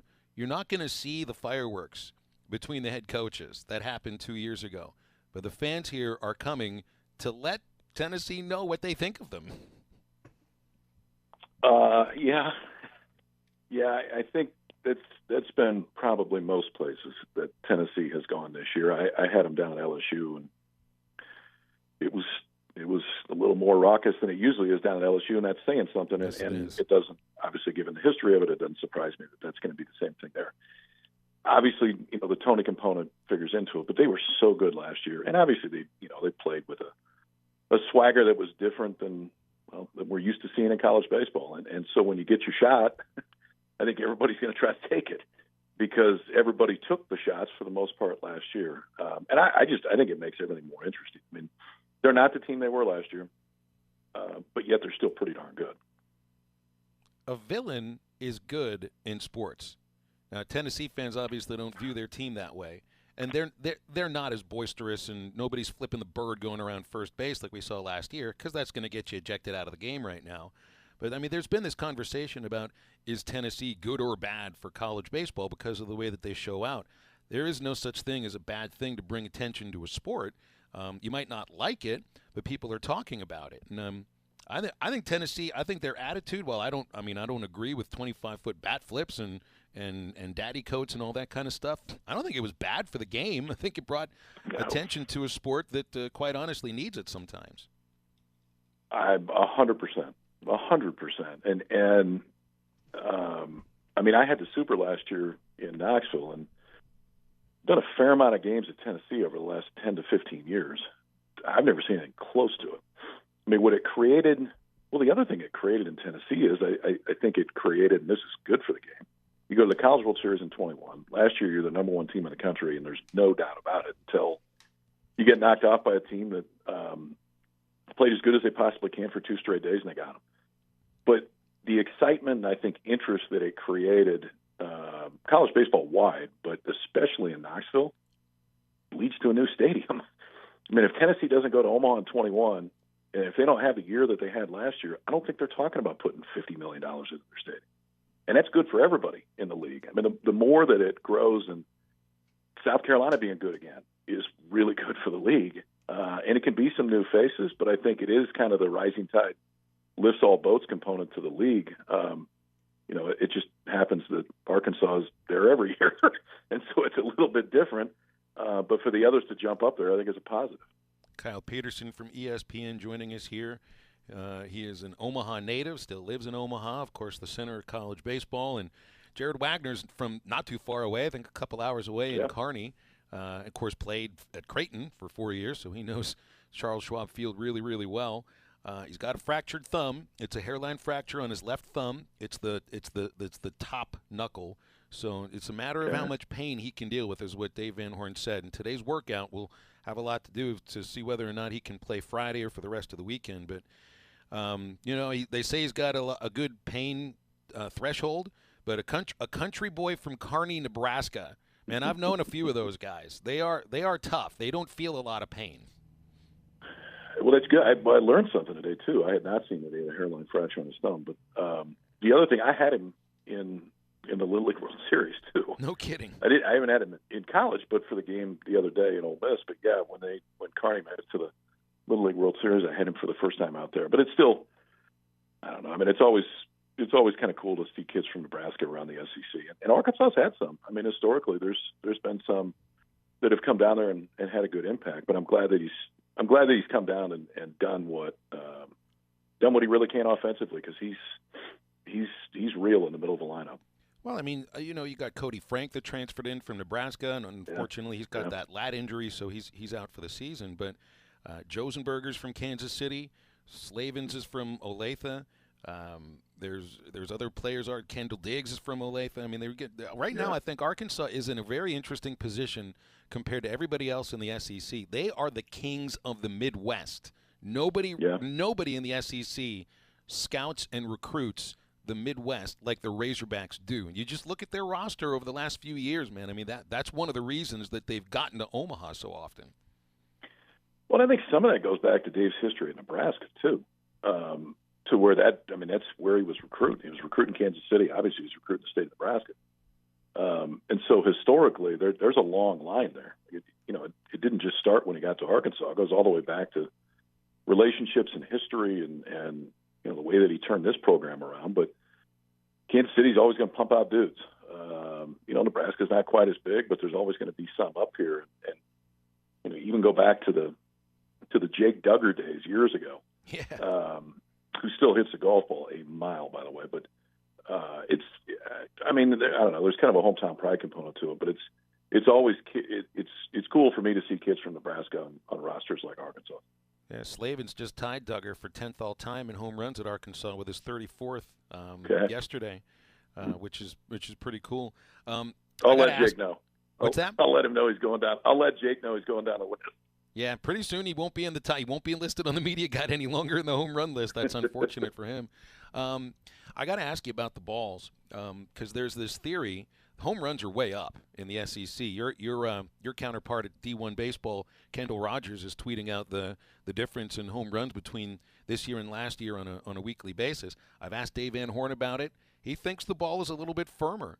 I just seeing the exit velocities on our TrackMan that we get up here in the booth for games. There's something up with the ball. Some of the players have said maybe it's the bats. I think it's the ball. What do you think? I think it's probably the ball. Yeah. I mean, they test all the bats, and the reality is I'm sure there's some bats that are hot too, whether intentionally or unintentionally. But I'm sure there's some bats that are hot too. But it does seem like the baseball, at least by what the offensive numbers are showing us, it does seem like the baseball's a little bit different. But I also think too, I think as we continue to go on, and I'm not saying it's exactly the same, but offensive philosophy in college baseball is getting closer to offensive philosophy in Major League Baseball, to where they are looking to elevate the ball more than clearly 10 years ago when it wasn't going to go out. But I think some of that can be attributed to just offensively what you're trying to do. It's not always just take the ball back up the middle. There's guys who are trying to elevate it and run it out of the ballpark. So I think it all figures into what it is. I hope we don't get further down the road, though. I hope that next year we're not saying, well, home runs are up again 20% or whatever the number is, because we're going to inch closer to where we got in '98, and we're not that far away from it now, when the national championship game was 21-14. And if it gets to be to where it's a home run derby, then it's gone too far. I think we're okay now, but I hope it doesn't continue to go down this road. Right here is fine. Who stands out, and we'll let you go with this, who stands out of the teams that you've seen that could be, I don't know if I call it like a dark horse, but like South Carolina's come out of nowhere. They're getting a first-place vote now. They've hit more homers than they did all of last year, and it's not a fluke. Is that a team that stands out? Because everyone wants to talk about LSU, with Skeens and Cruz and the rest of that team, and they're ranked number one. What about a team that's not ranked number one right now that's really caught your eye from what you've seen? Florida's loaded. Florida is, and they're 3 or 4, whatever it is, they're close. But you're right. I mean, everybody's talking about LSU. How about this? This is Ben Beatty sent this to me the other day, or Chuck Dunlap did. And maybe you've already heard this, but there's been 53 polls this year. So if you go back to preseason until now, and everybody that does polls, there's been a total of 53 polls. In those 53 polls, LSU has been number one 53 out of 53 times. But yet, if you started the SEC tournament today, LSU would be the 6th seed. It tells you what the league is. I mean, it's crazy because I don't think anybody's arguing whether or not LSU should be number one. They're 7-4 in the league. And so I think there's a South Carolina argument for sure. There's got to be a Vanderbilt argument based on what they've seen because they've been a different offensive team since they got into the SEC. But for me, if I look at it all and say, if it's not LSU, Florida's pretty darn complete right now. KP, appreciate you coming on. Thank you very much. Safe travels to Fayetteville. We'll see you here tomorrow. All good. See you tomorrow night. Thanks, man. You got it. Kyle Peterson does it great at ESPN. Covering college baseball, Major League Baseball, and appreciate his time here today on Halftime. Brought to you by our friends at Pradco Fishing Lures, makers of the Booyah Poppin' Pad Crasher Jr. It's the go-to lure for Jason Christie, who won the 2022 Bassmaster Classic. Booyah Poppin' Pad Crasher Jr. is a smaller version of the Poppin' Pad Crasher. It's a bait that you use all summer on the Arkansas River, frog fishing, a favorite thing to do in summer fishing, and the Poppin' Pad Crasher Jr. is the right size, has the right hook setup to catch them. You'll find the Booyah Poppin' Pad Crasher Jr. at lurenet.com and tackle stores all over the place. The Booyah Poppin' Pad Crasher Jr. 877-377-6963. Stay with us. Hey, crazy month last month. March, Mitch making us take all that money off them trucks. Oh, Ryan, Mitch said 8,000 off. Man, maybe this month would be a lot smoother. Gosh. Hey guys, I got an idea to make it $10,000 off this month.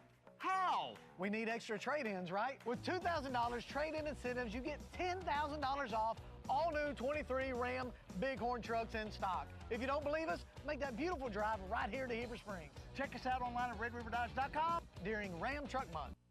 When you're an innovative business, every blinking cursor, every blank page is an opportunity. What will you do with it? Will you make something better or create something new?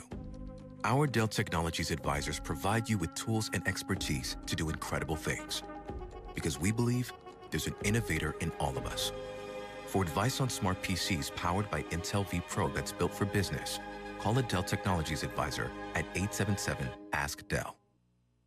Greenwood Collision has been a part of Greenwood since the opening in 2007. Now they invite you into their new state-of-the-art facility. They offer customers a lifetime warranty and work diligently with all insurance companies to better serve their customers.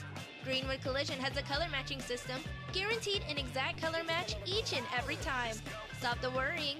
Call Chris or Joe today at 996-9922. Greenwood Collision, 2615 West Center in Greenwood.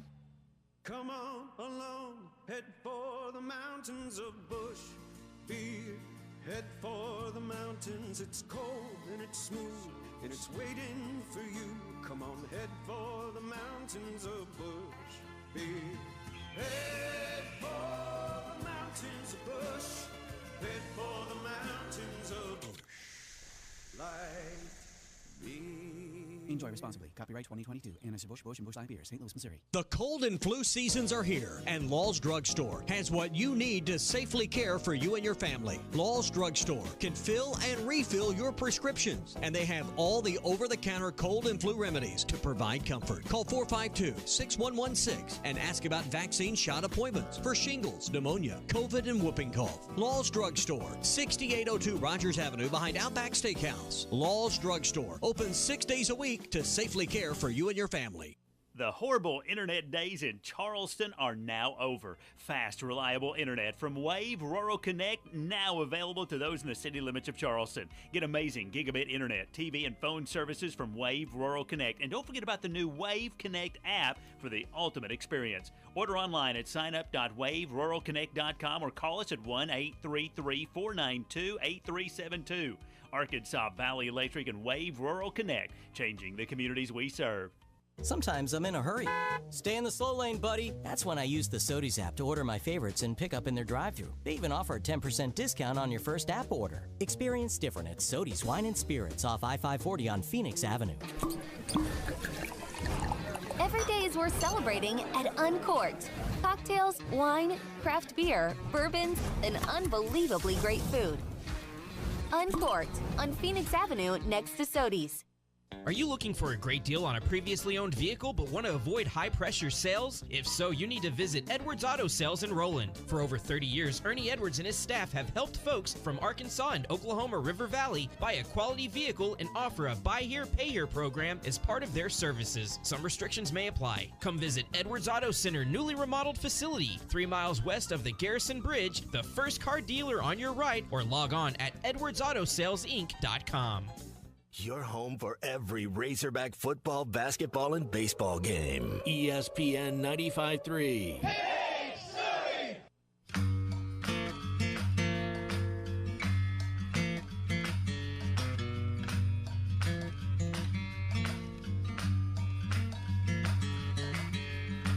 How you gonna top yourself when there is nobody else?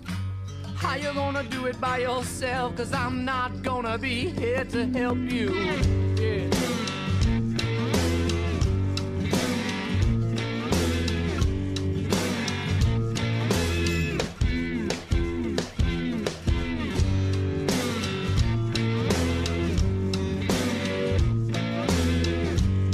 You're listening to Halftime with Phil Elson and Matt Jones. Want to jump in the conversation? Call or text into Halftime at 877-377-6963. Now, here's Phil Elson and Matt Jones. Well, I was fun talking with KP, and while I was talking with him there, apparently Dan Snyder has reached an agreement in principle to sell the Washington Commanders to a group that includes Josh Harris and Magic Johnson. Mitchell Rales, who was a billionaire. North of $5 billion? $6 billion. Whoa. Wow. But at least Dan Snyder's going to get out of the NFL. You knew this was coming down the pike at some point because of all of the various scandals that the Washington football franchise has been through over the years. And then and then there's the other idea that they stink on an annual basis, that they've not made. They won a Super Bowl when I was in grade school, and then that's about it, huh? Like Mike Shanahan had them going a little bit. RG3 should not have played, and he kind of messed up his knee. Yeah, but for the most part, you're right, man. They've kind of been underwhelming. They're one of those NFL franchises because they won 3 Super Bowls. Mark Rippon, Brian Mitchell, yeah, Joe Gibbs. Joe Gibbs is one of the greatest head coaches in the NFL's history. But they're kind of like they're like the Nebraska. They're like the Nebraska of the NFL. Was Nobody it Doug thinks Johnson? of them like that? Yeah. Doug Williams. Doug Williams. Sorry. Yeah. Mm-hmm. Yeah. So anyway, that just came across, and now Magic Johnson will have ownership in the Los Angeles Dodgers and the Washington Commanders. He's got I know Michael Jordan. Michael Jordan's about to sell the Hornets. He's about to sell the Charlotte Hornets. Yeah. Derek Jeter got out of the ownership group with the Marlins. So he was some of the best in the game. They're not necessarily very good at owning the team. Mario Lemieux was a majority owner of the Pittsburgh Penguins, but I think he sold out. They just sold it. They sold it a year ago to the I think it was the Fenway Sports Group who owns the Boston Red Sox. It's kind of difficult to keep up with some of these ownerships. It's like keeping up with transfers in college sports. Didn't Jaromir Jagr own part of his team? We're back in his home country and went back and played for it to finish out his career. Which I thought that was pretty cool. Yeah, Yadier Molina. Remember last year, Molina is an owner of a Puerto Rican League basketball team that was playing in their championship, and he left the Cardinals in the middle of the season to go to those games. And he wouldn't have been able to do that if he wasn't Yadier Molina, folk hero in St. Louis, Missouri. Clay, I got to ask you about these incoming transfers for Arkansas. I want to ask you about the defensive tackle. We haven't brought him up yet. Tank Booker from Maryland. Looked like he was a pretty productive tackle for Arkansas, for Maryland last year. And now he joins a group that looks like it's going to be pretty good. He's going to line up right there in the middle, but I know they're probably going with more of a 4-3 set at times. Have you looked much up on Tank Booker, the newest Arkansas defensive tackle? He looks like he can man the spot, so to speak. I mean, it takes a man to play in there. With a name like Tank, you better be, right? There's been some Tanks at Arkansas, and none of them were bad players. Tanarius Wright was Tank. Yeah. Arlen Bowers was Tank. That may throw you nicknames. Played for Nolan Richardson. Was a point guard. Wasn't very tall, and he was built like a. No, he was Truck. I'm sorry, he wasn't Tank. He was Truck. Darnell Robinson was Tank. I got my nicknames confused, but Darnell was his nickname was Tank. I was around a Tank Johnson at Cincinnati Bengals. I was only there for about 3 months, and yes, he was Tank. I mean, that dude, he could lift some weights, bro. There's never been somebody that they call Tank that you didn't want on your side. They couldn't throw up 225 30 times. Yeah, they couldn't eat up a couple of tackles so that your linebackers can make a play. Come on, Tank, we're going down Beale Street. I want a Tank with me. So now looking at the tackle position specifically for Arkansas, not the defensive end. Yeah. Eric Gregory, Torian Carter coming back from injury, Marcus Miller, Cam Ball, it sounds like he's got a high ankle sprain, Tank Booker, and J.J. Hollingsworth, who redshirted last year and may get some playing time this year. Do you need to add any more? Now, hopefully Carter stays healthy, because if he's healthy, he could be really good. Yeah, a couple of those other transfer portal guys, Moore and Jeff Coat, I don't know if their ends are inside, probably outside. I watched Deke Adams with with the defensive tackles and defensive ends. This is the best-looking defensive end group that they've had. And Landon Jackson isn't as athletic as Jamal Anderson. Jamal Anderson was a wide receiver that suddenly blossomed into a defensive end. He had that kind of nimbleness. But Landon Jackson's got some of that in him, and he's not been blocked. But you got to have 6 to play those 2 inside tackle spots, and that's what they haven't had because, well, can you play 6? Well, probably, but they get binged up. The defensive tackles are in that pit area, the box, and they get double teamed. They just are in pile ups, and their knees and their legs and their ankles get mashed around. And there's just some days that they don't have it. I'm talking about a Saturday that they're just too beat up to do anything. And so you gotta have dudes, and that's the hardest to find. Well, maybe they found a good one here. Yeah, and I mean we don't know, but it's like you got to keep bringing them in, but that's the if I watched practice Tuesday and I focused on all right, where do they need another guy? Well, they need another safety or two, and they need another defensive tackle, and this is one of those guys. But they can take another defensive tackle. And if anybody's like Jamal Anderson, I got to be around Jamal Anderson for a semester up there when I was a senior. He was a true freshman. And the thing about that's what I'm saying. He was an athlete. He was the best athlete at his position, and he was a stud. Well, that's why the Falcons drafted him. He's high. First rounder, wasn't he? Yeah. Yeah, and he had one of those seasons that you didn't see coming. But they put him out there. Just a good dude, too. They Jamal got was him cool. isolated. Yeah, he really was. I think my daughter Becca might have kind of hosted him at a game once. She was a Razorback Belle. Yeah. You sit with them in the stands. Yeah. And I think, and she was like, "Dad, he doesn't seem like a football player." And I said, "Well, what do you mean?" He says, this is from a girl. It says the sweetest, nicest person He ever. could talk. Yeah, he could articulate. He was respectful. Exactly. That's not what you want to hear somebody say about a football. Well, he's the sweetest person. But that, he really was. And he could play football. I don't mean that but from a lady's perspective that, he stood out. Anyway, she's probably listening to this. She's probably Dave's talked to me around. before about having, for baseball, and it'd be different for football and baseball, but maybe you can have your Jekyll and Hyde sort of a thing as an athlete, be a gentleman off the field. Well, and be totally crazy and possessed on the field. There's guys like that. Like George Wilson was like that too, Matt, wouldn't you say? Man, he'd hit you. Off the field, Jermaine Petty was like that. He's a big old teddy bear off the field, and then on the field, man, he'd hit you. Yeah, it just very respectful. Yeah, George was nice super person. sweet. Yeah.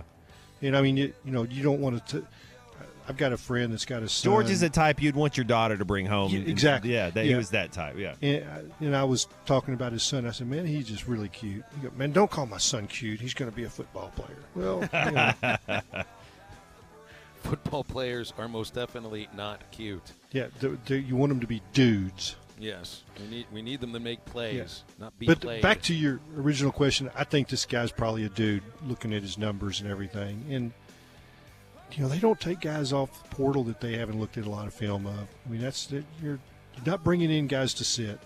Heck, and you got Dan Enos, that was the offensive coordinator there. I'm sure he's had eyes on Tank Booker quite a bit for the last couple of years. Knows how he operates. Yep, that's for sure. Hey, stay with us. We've got to wrap up hour number 2. It's halftime, and we'll be right back.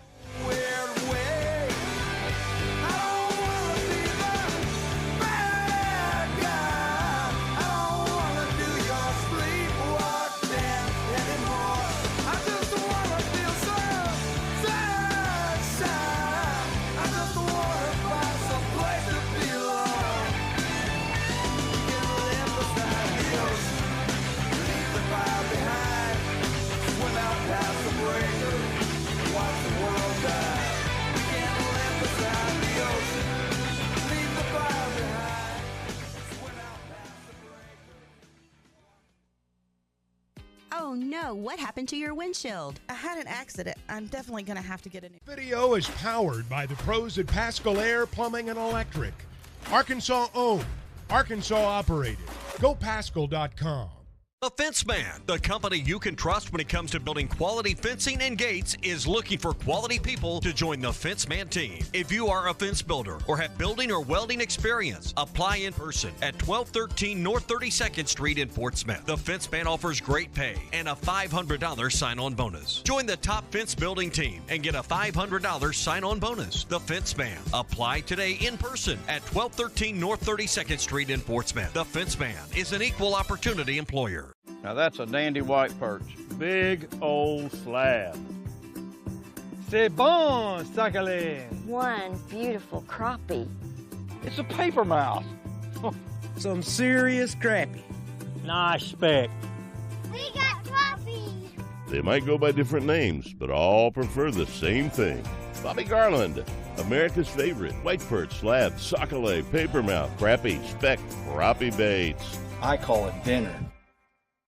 Remember this top 10 hit from 1983? Boy George, I Think You've Got It. It's Church of the Poison Mind by Culture Club. The culture is continuing to poison the minds of our youth by clubbing them with everything but the truth. But when we heed God's word, He gives us the solution to all the gender confusion. The true poison is believing that evil is good and good is evil. I'm Pastor Eve from Woodland. Think about it. Get analysis of every play, prop, and point at BetOnline. Head to the website today or use your mobile device to sign up and receive your 50% welcome bonus on your first deposit. Be sure to use our promo code BELIEVE to receive your bonus. That's BLEAV. BetOnline.ag, where the game starts. When you stay overnight, you want the accommodations to feel comfortable and feel like home. Well, at Beechwood Pinnacle Hotels, you get exactly that. You can check out all their locations at bphotels.com. They have locations in Fayetteville, Bentonville, Little Rock, Jonesboro, Conway, El Dorado, Arkadelphia, North Little Rock, Bryant, Hot Springs, Ardmore, Oklahoma, and coming soon to Kansas City. bphotels.com. Beechwood Pinnacle Hotels, looking forward to serving you in 2023. Are you looking for the best Razorbacks insight and analysis? Hell yes. How about listening to an Arkansas football legend? Matt Jones, all he does is make big plays. What's the voice of the Hogs have to say? Hey, what a great crowd last night. Don't forget about the Omahogs. The Hogs are going to Omaha. Matt Jones, Chuck Barrett, and Phil Elson, the best in the business on the Hit That Line Podcast Network. Go to hitthatline.com or search Hit That Line wherever you listen to podcasts. Don't forget to rate, review, subscribe, and share. This video is powered by the pros at Pascal Air Plumbing and Electric. Arkansas owned, Arkansas operated. GoPascal.com. The Fence Man, the company is a handshake. Road Chevrolet Van Buren and Rhodes Tire Center. Prices you'll love, people you can trust. Gray Steel Structures Incorporated is a family-owned business based in Greenwood specializing in steel structures. Owner Will Gray has 20 years experience doing the job right and making sure you're satisfied with the structure you have a need for. Gray Steel Structures serves both commercial and residential customers. Whatever your need may be, mini storage, RV storage, home workshop, or any metal building need, make Gray Steel Structures your first call. Gray Steel Structures, 252-2783. That's 252-2783. GraySteelStructuresInc.com. That's Gray with an A. Your home for every Razorback football, basketball, and baseball game. ESPN 95.3.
You're listening to Halftime with Phil Elson and Matt Jones. Want to jump in the conversation? Call or text into halftime at 877-377-6963. Now, here's Phil Elson and Matt Jones. All right, let's go ahead and crown the Tampa Bay Rays as the World Series 162-0. Absolutely. I saw a funny clip. I can't play it because it's too long. A funny clip from a sports radio show in New York. It was Mike from Mike and the Mag Dog that was doing the show. Somebody called up and asked him if he thought that somebody could go undefeated in baseball in a Major League Baseball season. That was a legitimate question too. I mean, it was kind of funny. Yeah, the Rays have started the season 12-0, so cancel the rest of the season. These are going to be your champions. I think they've tied, or they need another win. It's one more win to tie the 1987 Brewers and the 1982 Braves. Did both those teams make the playoffs? Yeah, these are not teams that are on the short list of greatest teams of all time, right? Or anywhere close to it. In fact, the Braves, who started 13-0 in '87, finished with 91 wins, third place in the American League East, and the Braves finished with 89 wins. But they played in a crappy division. They won that division. They were in the American League East back then? Yeah, that's right. Well, the Brewers were an American League team for their first, 35 the Braves years. I think of the Braves as a National League, yeah. Well, there was the Brewers. Were the Brewers, League, now yeah. the National League. Yeah, okay. The Braves were the NL East or NL West champions in '82, but they lost to the Cardinals in the championship series. So none of the teams that have ever had one of these great 13-0 starts even made it to the World Series. One of them didn't even make the playoffs, but that was back in the time where there were just 4 teams in the playoffs anyway. Rays probably make the playoffs, but I just don't get all worked up about how a Major League Baseball team starts or how a player starts. It's cool that Jordan Walker has this hitting streak to start his career, but, man, I mean, it's just there was a guy named Tuffy Rhodes who hit 3 home runs for the Chicago Cubs on an opening day game, and 2 years later, I think it was, he set the record for home runs in a season in Japan because he couldn't stick in the major leagues.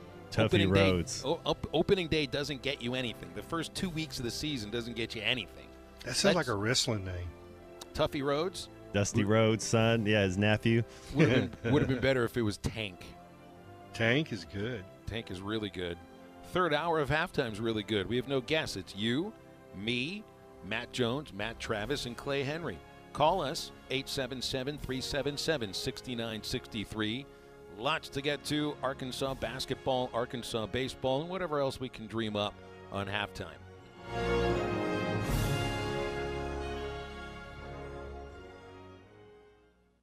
With everyday low prices on top brands, locally owned Jaeger's Ace Hardware is committed to offering real service with real savings. Get these red-hot values at any of our 4 locations. Boston or asparagus fern baskets only $11.99. Bengal wasp and hornet spray $2.99. And this weekend only 40-pound bags of topsoil just $1.99 per bag. Limit 20. Find more everyday low prices online at JaegersHardware.com. Jaeger's Ace Hardware, offering real service with real savings.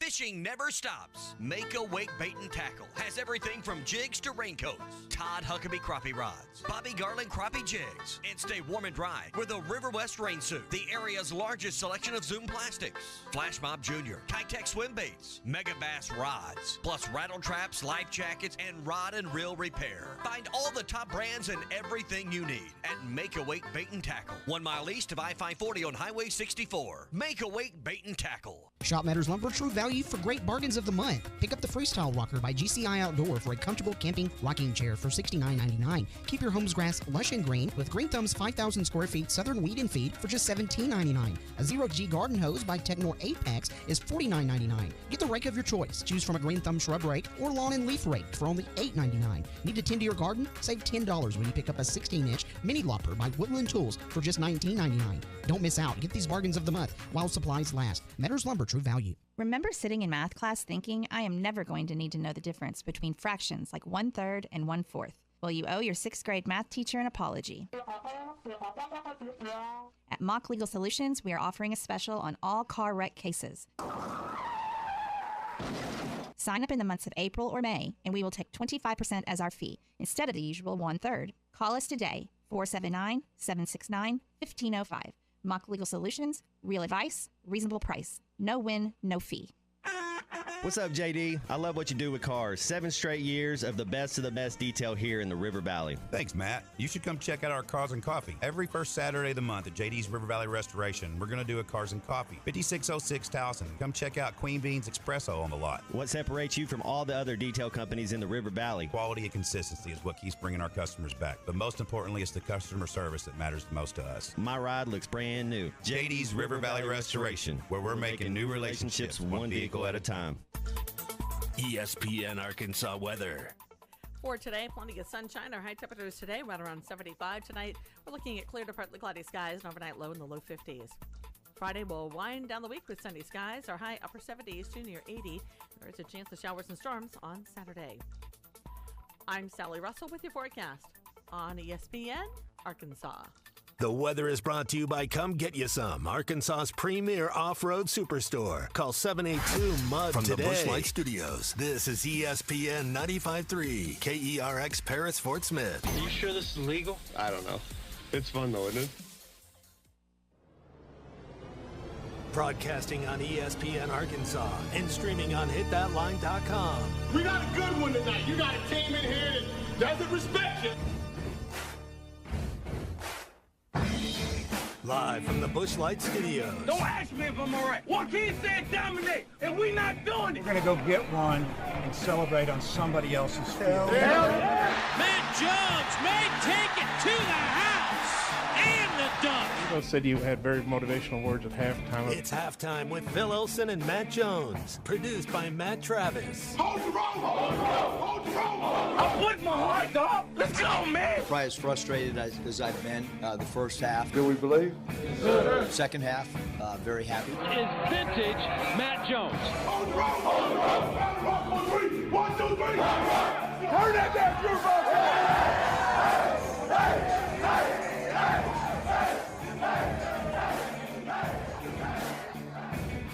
Now, here's Phil Olsen and Matt Jones.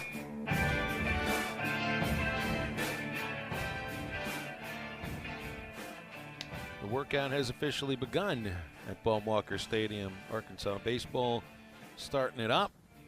The official workout, I guess, doesn't start until 2 o'clock. They're just out here kind of getting a little work in before the official start of batting practice, which that's when Dave Van Horn is allowed to walk out here. I don't think he can walk out here while the guys are practicing until 2 o'clock because of NCAA rules and regulations.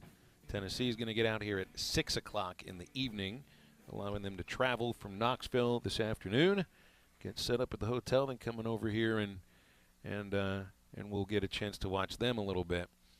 Matt Zimmerman sat with me briefly yesterday, guys, before I started the baseball broadcast, and he and Tony Vitello go way back to the time that Matt was an assistant coach at Mizzou, and then, of course, they were here together with Matt as the Arkansas baseball assistant and Tony is the top assistant for Dave Van Horn, so they know each other quite well.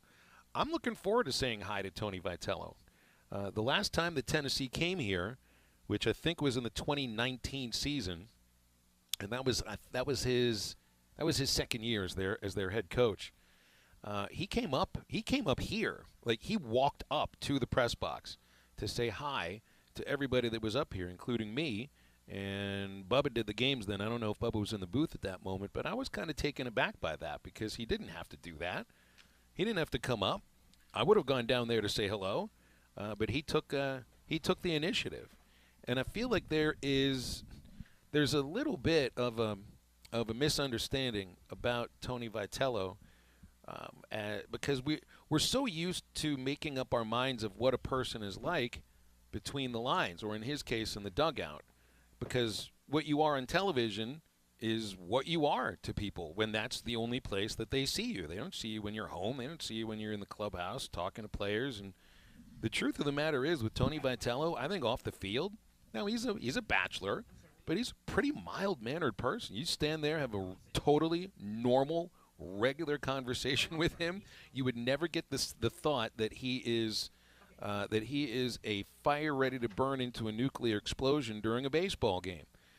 But it's so interesting sometimes, Matt and Clay, to see somebody who there's a certain understanding about him, but it's only about what that person is like on the field because of how people see him on television.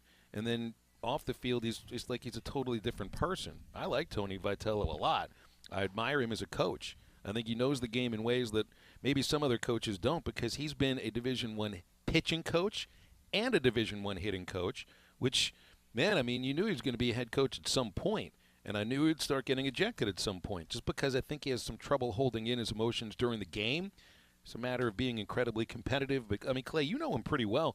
I don't see him as some hothead during the game. Yeah, now we're talking a different story. He is one of those guys that if you're in a room and say there's 150 people in there and y'all are all doing different things, and he walks in the room and he sees you, he will come across the room and grab you. I'm not saying he's going to hug you or anything, but he's going to kind of give you one of those, man, you're one of my guys and it's good to see you. Mm-hmm. And he was a really good interview with me. When he was here, I always would do things in preseason, and he emptied the tank for interviews. And, I mean, most of Dave Van Horn's assistants do that, and they do it now. But he was really, really engaging. He is a dynamic recruiter because that's the way he is in the home, and that's the way he is on the phone with players. And so the fact that Tennessee's good is not a surprise. He recruited great players at TCU. Now, I don't think, that they were across the board good during his time at Missouri. He was just getting started, and Missouri's facilities were so bad. It's tough to recruit there. Yeah. Weather's bad, but he understands how to treat people, and then it's like you say, he burns red hot once the game starts. He's a coach's son, and right? He's gonna, yeah. His dad was his dad was coach. Hall of Fame coach. Mm-hmm. You got a similarity with him here, Matt. You know what it's like to be raised by. Well, his teams play hard and they seem like they're having fun. The teams kind of take on the personality of your coach. But every time I see a Tennessee team playing, and usually it's against Arkansas, but they having fun out there. They like what they're doing.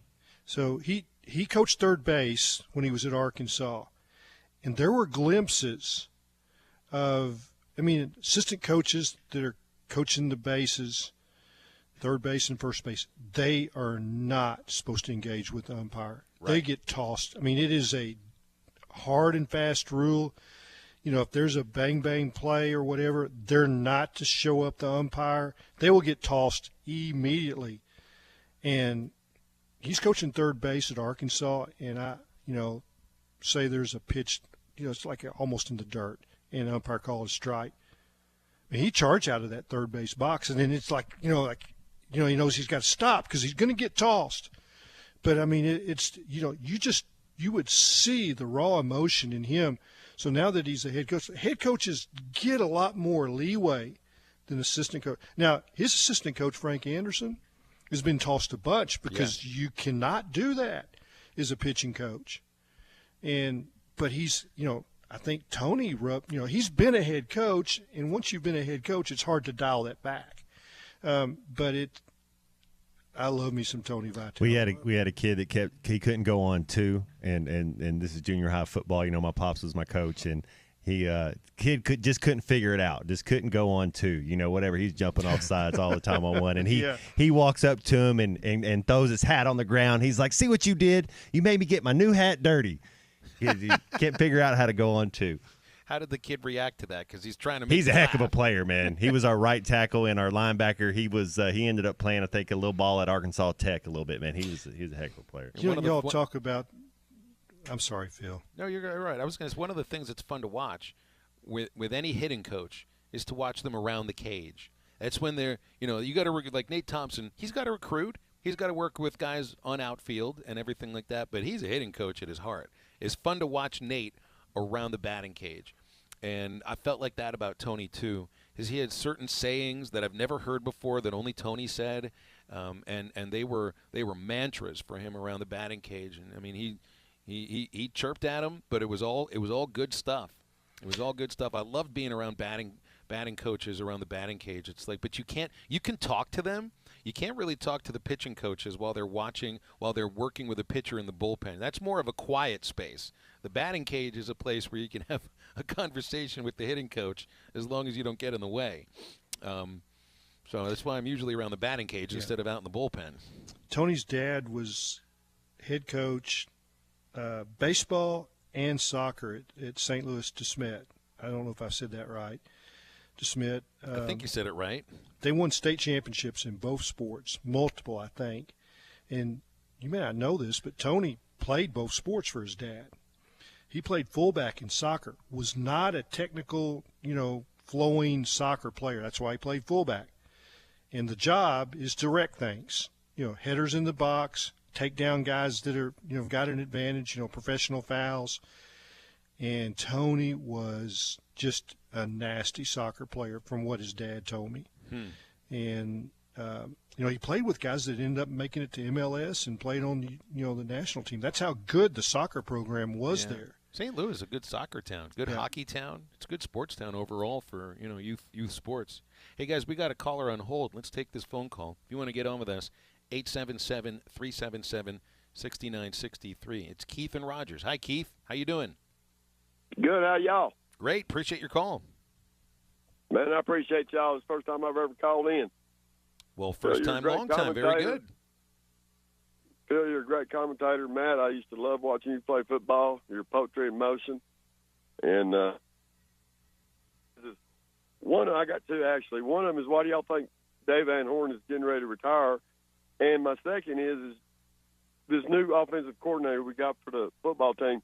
Y'all think y'all going to be able to take him, KJ, to the next level? Well, I'll tell you about Van Horn, and I'll let Matt and Clay elaborate a little bit more on Dan Enos. I don't think Dave Van Horn is anywhere close to retiring. And one of the reasons is that he told me he used to feel guilty that he would miss a lot of things involving his daughters to go, recruit and coach and all the things you got to do to be a head baseball coach at this level. Well, his daughters are fully grown and starting their own families and everything, and he didn't feel that guilt any longer. And I think he's got plenty of energy. I could see another 8-9 years for Dave Van Horn. And he's not a coach who's set in his ways, so I don't see him being a guy that's like, oh, transfer portal, NIL, I can't do this. I'm done. I'm going to go start the rest of my life. He's already adjusted to it, because a lot of baseball coaches already in college were used to roster churning and turnover and transfers and double transfers and all that kind of stuff. And he's already changed the way that he manages a game. At his heart, he's a hit and run, get a stolen base, win a game 2-1 sort of a coach. But that's not the way this team plays, because they don't recruit to that. You really can't win major league baseball games like that either. And I'm talking major Division I college baseball. So I don't think he's anywhere close to retiring. And if he were to retire in the next year or two, Tony Vitello is not going to be the head coach. But I don't think we're going to have to worry about that. Yeah. So that's my little dissertation. Guys, what do you think about Dan Enos and KJ? Well, first of all, you're 100% right on what you said about Coach Van Horn. I think he's having a blast. His health is good, takes care of himself. He jogs. I don't know how far he jogs, but I've seen him jog ever since he's come to Arkansas. So he takes care of himself. He's in good shape. That little brush last year with, was it in the SEC tournament where he was sick? That was an oddity thing.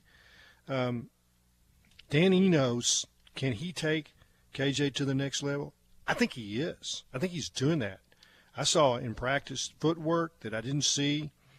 Matt, last year I thought sometimes he was kind of like in concrete. A slant, you got to move your feet, set up for that throw. He'd be behind or in front. That's not happening now. Much more accurate. I watched the practice Tuesday. He's got KJ. Now, this is going to sound really simple, but you declare the mic.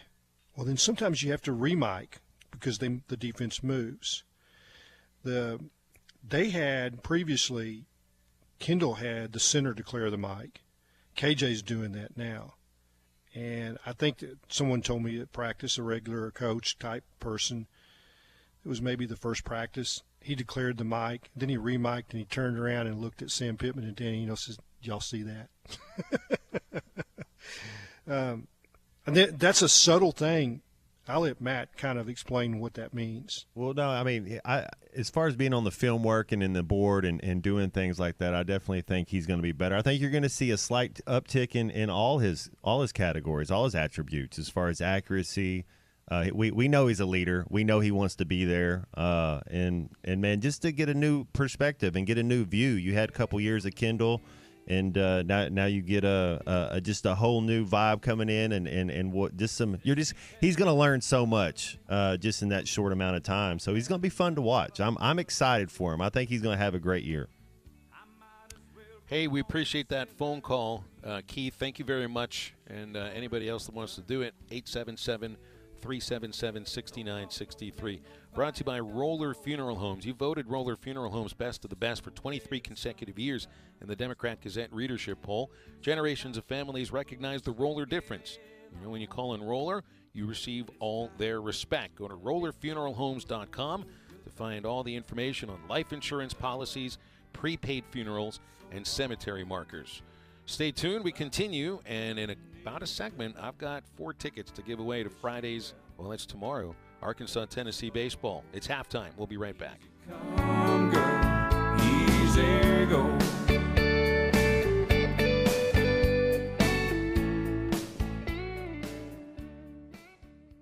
The Morning Rush with Ty Richardson, Tommy Kraft, and Chuck Barrett. You get the next one right, we'll add a bottle of Louis Martini Cabernet. Now, I don't know whether you drink it or not. That's wine, right? That's not the question. We might make it the question. That was not. Is Louis Martini Cabernet? What is Cabernet it? or wine? Is it pickle juice or wine? It's a wine. Don't miss the Morning Rush. Weekdays from 6 till 9. Only on ESPN 95.3 and hitthatline.com. Get the best value, service, and TV locally with personal service from WOW World of Wireless, your neighborhood professional Dish authorized retailer. Stop in and ask us about the Hopper 3, Dish's most advanced DVR that delivers a premium viewing experience. Tired of running out of DVR space? With the Hopper 3, you can record up to 2,000 hours of your favorite programming and watch your very own favorite channels and DVR recordings anywhere you go on your phone or tablet. Call now. WOW World of Wireless. 877-305-DISH. That's 877-305-3474 for more details. Or online at shopwownow.com. World of Wireless is located at 601 Church Street in Barling next to Frank Rowe Furniture. That's 601 Church Street in Barling.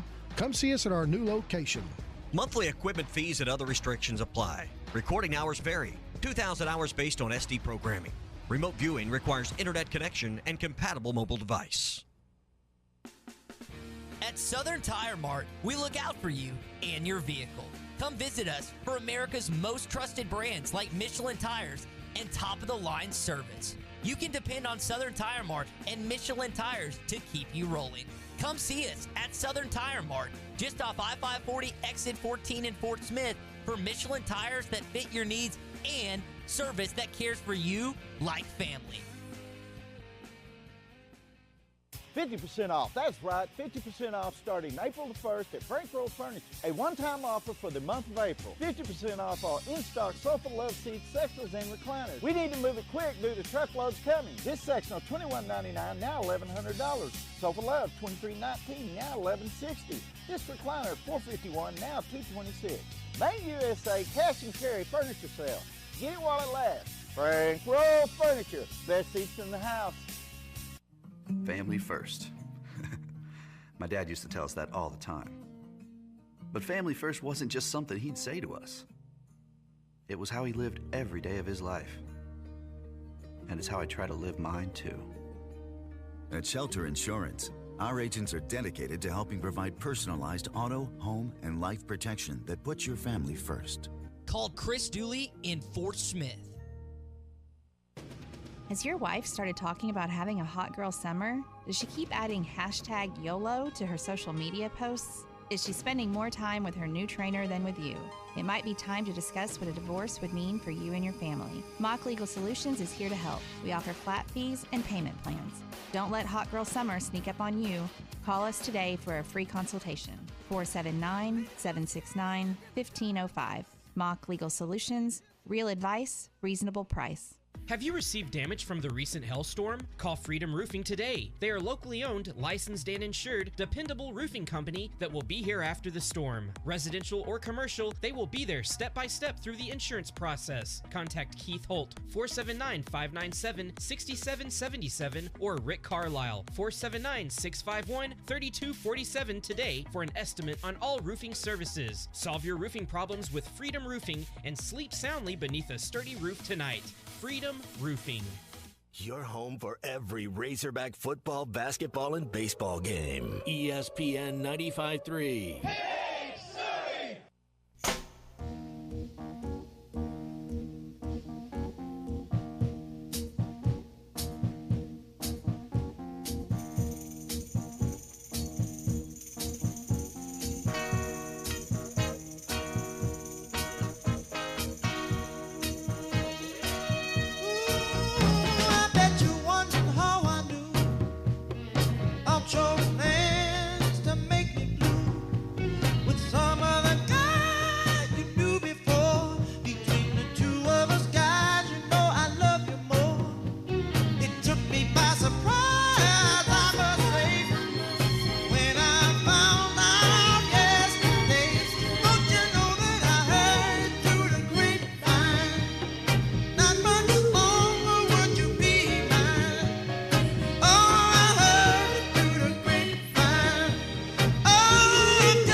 Welcome back to Halftime with Phil Elson and Matt Jones. Got a question or comment for the guys? Give them a call or send them a text at 877-377-6963. Let's get back to the show with the voice of Arkansas Razorback baseball, Phil Elson, and Razorback football legend Matt Jones.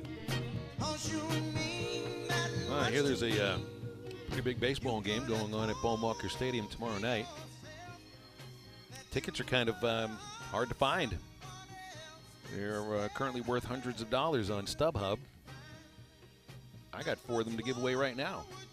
Thanks to our friends at Bet Saracen. We gave away 4 tickets a couple of days ago. We do the same thing right here for Friday's game. They do not have crappy tickets. There are no crappy tickets anyway at Walker Stadium, but these ones are the least of the crappy that you might come across. Section 106. 106 is, it's right behind home plate. Doesn't get much better than that. Row M, so it's a little further back, but hey, it's first.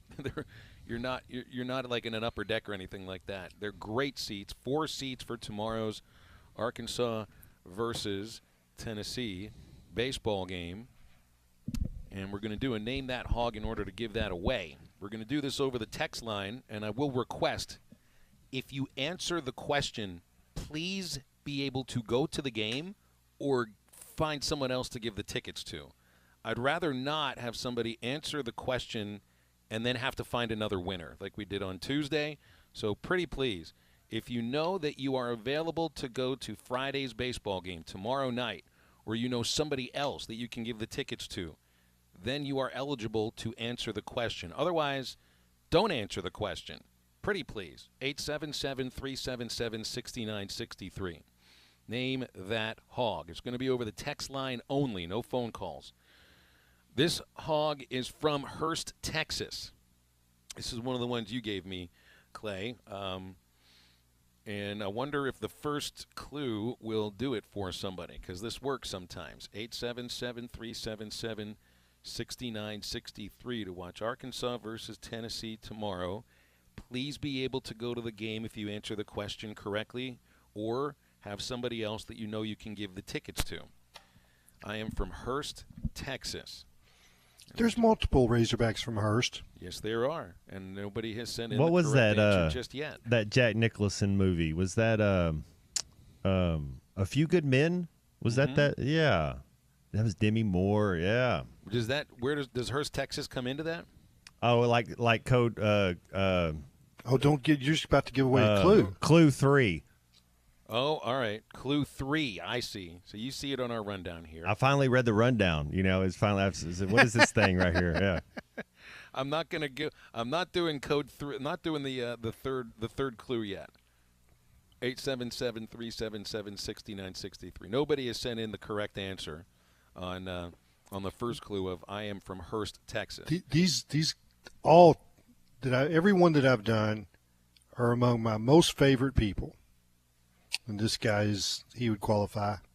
He's somebody that I still text and throw questions at, and he'll get right back to me. Just a cool dude. I guess that makes him cool to me. All right, I'll continue here. I played 4 years under Lou Holtz as a safety and a rover back. 877-377-6963. So now we're dating him a little bit because he played for Coach Holtz. And here is your third. Here is the Few Good Men clue, which I think some people would have been able to decipher it if they know the movie and they know the kind of defense that he liked that Clay, Nutt. Clay, didn't he like to get through the A gaps? Oh, he'd run him through different gaps, but but he would. He wanted to play man to man with the safety free, and then get 8 guys in the in the box, and they were coming. So, guys, you're describing for me what is called the Code Red style of defense that was developed under Houston Nutt, and this former Hog that we are talking about is the inventor of the Code Red style of defense. Did you order the Code Red? I think that's where the movie they actually got that from Keith Burns. It definitely the Code Red was ordered. And he could handle the truth too, couldn't he? He was fun. He was you knew his defenses were going to bring it. Like they were going to fight you. They were going to hit you. They were scrappy. They were scrap iron. Yeah. Scrap iron, huh? Yeah. They were Phil Garner. They had the mustache and everything. He was. That's a really good way to connect how we gave away the tickets on Tuesday to how we're giving away the tickets today, with a big fat mustache and a nickname of Scrap Iron. I am the inventor of the Code Red style of defense used at Arkansas under Houston Nutt. Also, I am currently the head football coach at Fort Worth Country Day School. Been a head coach at Tulsa for 3 years and a head coach in high school at Archbishop Mitty in California. 877-377-6963. And now the correct answers are rolling in, and I'm assuming all of these folks can go to the game because otherwise they can't. They're not eligible. So we have a winner here, and the winner is Chandler in Van Buren. Chandler in Van Buren says he can go to the game, and that's the thing that matters most. Aside from getting the correct answer, which now everybody seems to have figured out, the answer is not Barry Foster. The answer is not Steve Atwater. The answer is two great Razorbacks. Ron Farrow. It is not Bubba Carpenter, Kevin from Harrison. He put an LOL after Bubba Carpenter. Not Zach Plunkett. It is not Kevin Copps. It is Keith Burns. Keith Burns is the answer to today's Name That Hog, presented by Bet Saracen. And that means he's one of your favorites, right, Clay? Yeah, that's right. Well, that's good. Congratulations, Chandler in Van Buren. You get 4 tickets to go to tomorrow's game. And since Van Buren isn't all that far away from Fayetteville, I'll take you at your word, and I'll get you off the air and make sure that we get the tickets to you properly. That's a good one. That's a good one. Yeah, one of the Code Red things that he did is that he would send the defense. The offensive players didn't go. They would, on Friday, the visiting team would have a walkthrough. Alabama rolled in, and they're parked behind the south end zone, and the players were not on the bus when this happens. But buses are tinted. You don't know who's in there, right, Matt? You can't tell from the outside a lot of times. No, you can't.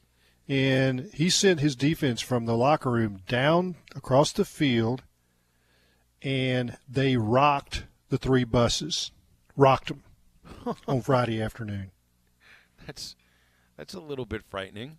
Yeah, and, of course, the Alabama players are all in their dressing room fixing to go through their walkthrough. And then they ran back like they'd done something, But, man, I asked Keith, I said, they beat Alabama the next day, and I'd heard about this, and I asked Houston Nutt, and he just kind of dropped his head. He's like, yeah, they did it. That was Coach Burns. That's his Code Red. He was almost a little embarrassed that they had done that. And I asked Keith about it, and he goes, man, you got to have some swagger to go shake the other team's bus, and that's what I wanted to instill in my guys. Is that what some it swagger? Is? It's swagger to rock the other team's bus. Oh, have you ever heard of that? I don't think I've ever heard of it before or after that. No. And, of course, Houston told them, don't ever do that again. Because if they're on the bus, what's going to happen? They're coming off the bus, and you're going to duke it out on Friday afternoon right there in the parking lot. And it's a collection of them all coming out at one time. It's like a zombie breakout in The Walking Dead. Pretty frightening thought. All right, Chandler, I'll get with you in a moment and make sure we get these tickets to you. Congratulations. And these tickets are courtesy of Bet Saracen, so we appreciate them. We'll get to talk with Neil Atkinson tomorrow about what they've got cooking up on the Bet Saracen app. All right, if you want to get with us, 877-377-6963. Let's break, and we'll come right back in the home stretch on halftime.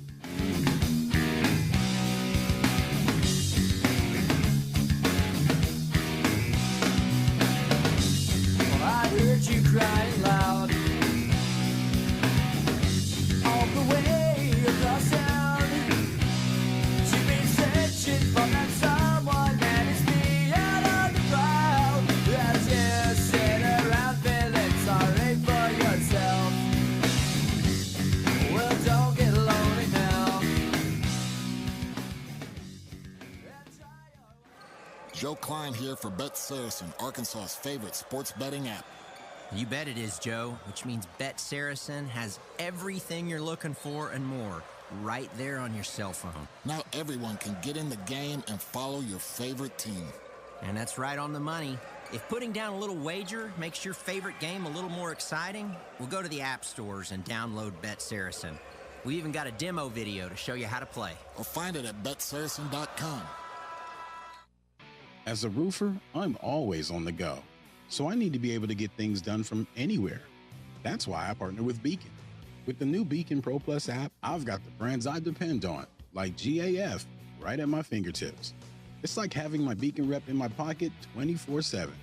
I rely on Beacon because I never stop building, and neither do they. Now through June, purchase through Beacon Pro Plus and earn up to $1,500. Beacon, always building. Where do you go when you're ready to buy a vehicle? Platinum Auto Sales, your go-to dealership. Whether you just want to check out the inventory or are a serious buyer, they would love to hear from you. Check them out online at PlatinumAutoSale.com to view their current inventory or stop in at 4210 Towson Avenue in Fort Smith. Jason and his family are dedicated to great customer service and strive to be your go-to dealership. Platinum Auto Sales, 479-308-3221.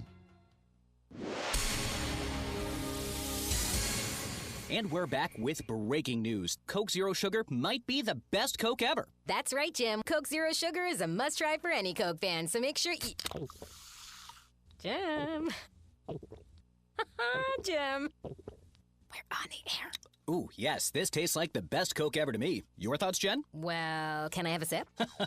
Jen, we're in the middle of reporting the news. I need to try it first. If you are involved in a divorce or custody case, you want an attorney you can trust to guide you through the process. The attorneys at Hickey & Hole Law Partners have over 7 decades of combined experience. Hickey & Hole have seen and heard nearly every scenario you can imagine, ready to put that experience to work for you to get the best results. Visit KevinHickeyLaw.com or give them a call today, 479-434-2414. Hickey & Hole Law Partners. Things are about to get better. Sometimes I'm in a hurry. Stay in the slow lane, buddy. That's when I use the Sodies app to order my favorites and pick up in their drive-thru. They even offer a 10% discount on your first app order. Experience different at Sodies Wine and Spirits off I-540 on Phoenix Avenue. Every day is worth celebrating at Uncorked. Cocktails, wine, craft beer, bourbons, and unbelievably great food. Uncorked on Phoenix Avenue next to Sodies. Hi, this is Melissa Vitale, owner of True Grit Running Company. Your young athlete deserves the best when it comes to footwear. After all, it's good to start early so they don't have problems in the future. We've got options for training, cross-country, gym class, and more. Our well-trained staff can guide your student athlete through our personalized fit process to help find that True Grit fit. And for our cross-country kids, we offer a 10% discount off of your total purchase. Visit our store in Fort Smith, located behind Chick-fil-A. Before you buy that next car or truck, stop by Broadway Motors in Van Buren. The best of the best for 2 straight years. Michael and his team offer the best prices on the best quality pre-owned vehicles in the River Valley. They invite you to stop by and check it out for yourself. Or if you prefer to check out their inventory online or even do your financing online. Michael has built his reputation as a husband, father, and owner-operator since 2006. Broadway Motors, 806 Broadway in Van Buren, or online at BroadwayMotorsAR.com. Your home for every Razorback football, basketball, and baseball game. ESPN 95.3.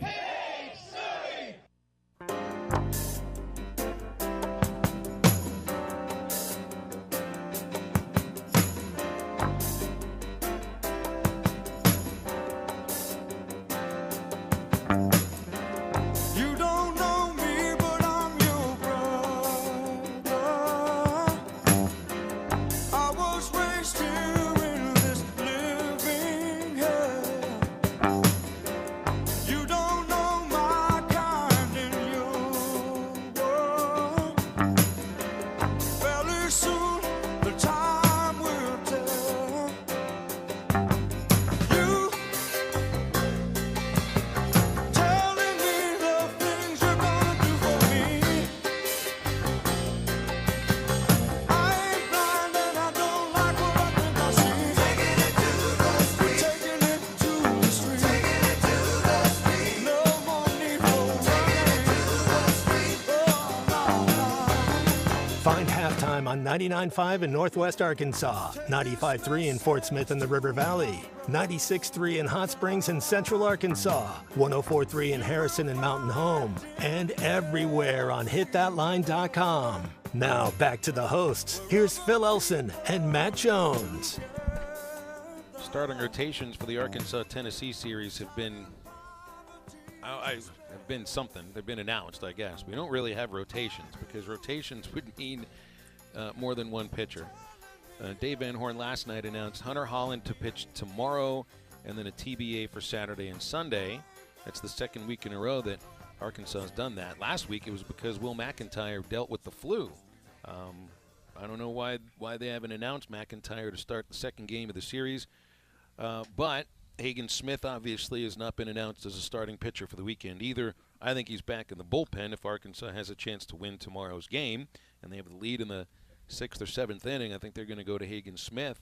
So it's like Dave usually does, taking a one-game-at-a-time approach. And now Tennessee has announced a rotation that feels more like gamesmanship and more like an answer to the fact that Arkansas announced 2 TBAs for this series, because Tennessee is announcing a rotation of none of their starting pitchers, not a single one of them. Not Dolander, not Burns, not Beam, which are the 3 guys that Kyle Peterson brought up earlier in the show. Instead, there's one pitcher announced, and it's a right-handed reliever tomorrow, Andrew Lindsey, instead of Dolander. Lindsey hasn't started a game this season.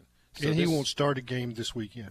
Well, I wonder about that. Like, maybe he will start, but it'll just be an opener and then go to Dolander. I don't know, but that's not what they've done before.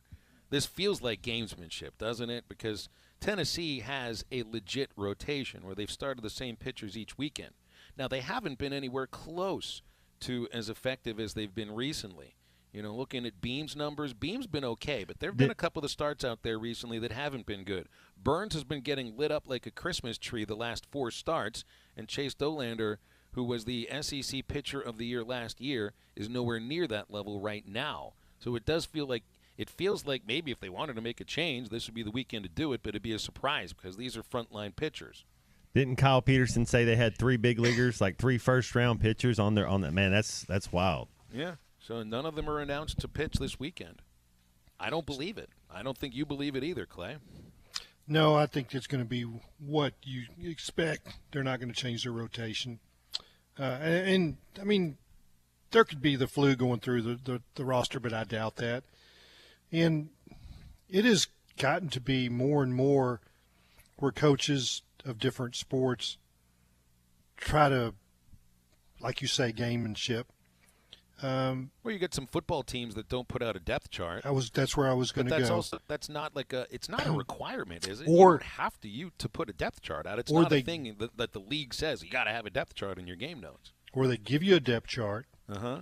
And it's the one that they had the second week of fall practice, and they never change it. Yeah, but and I think they list a guy playing right guard that's not even out there.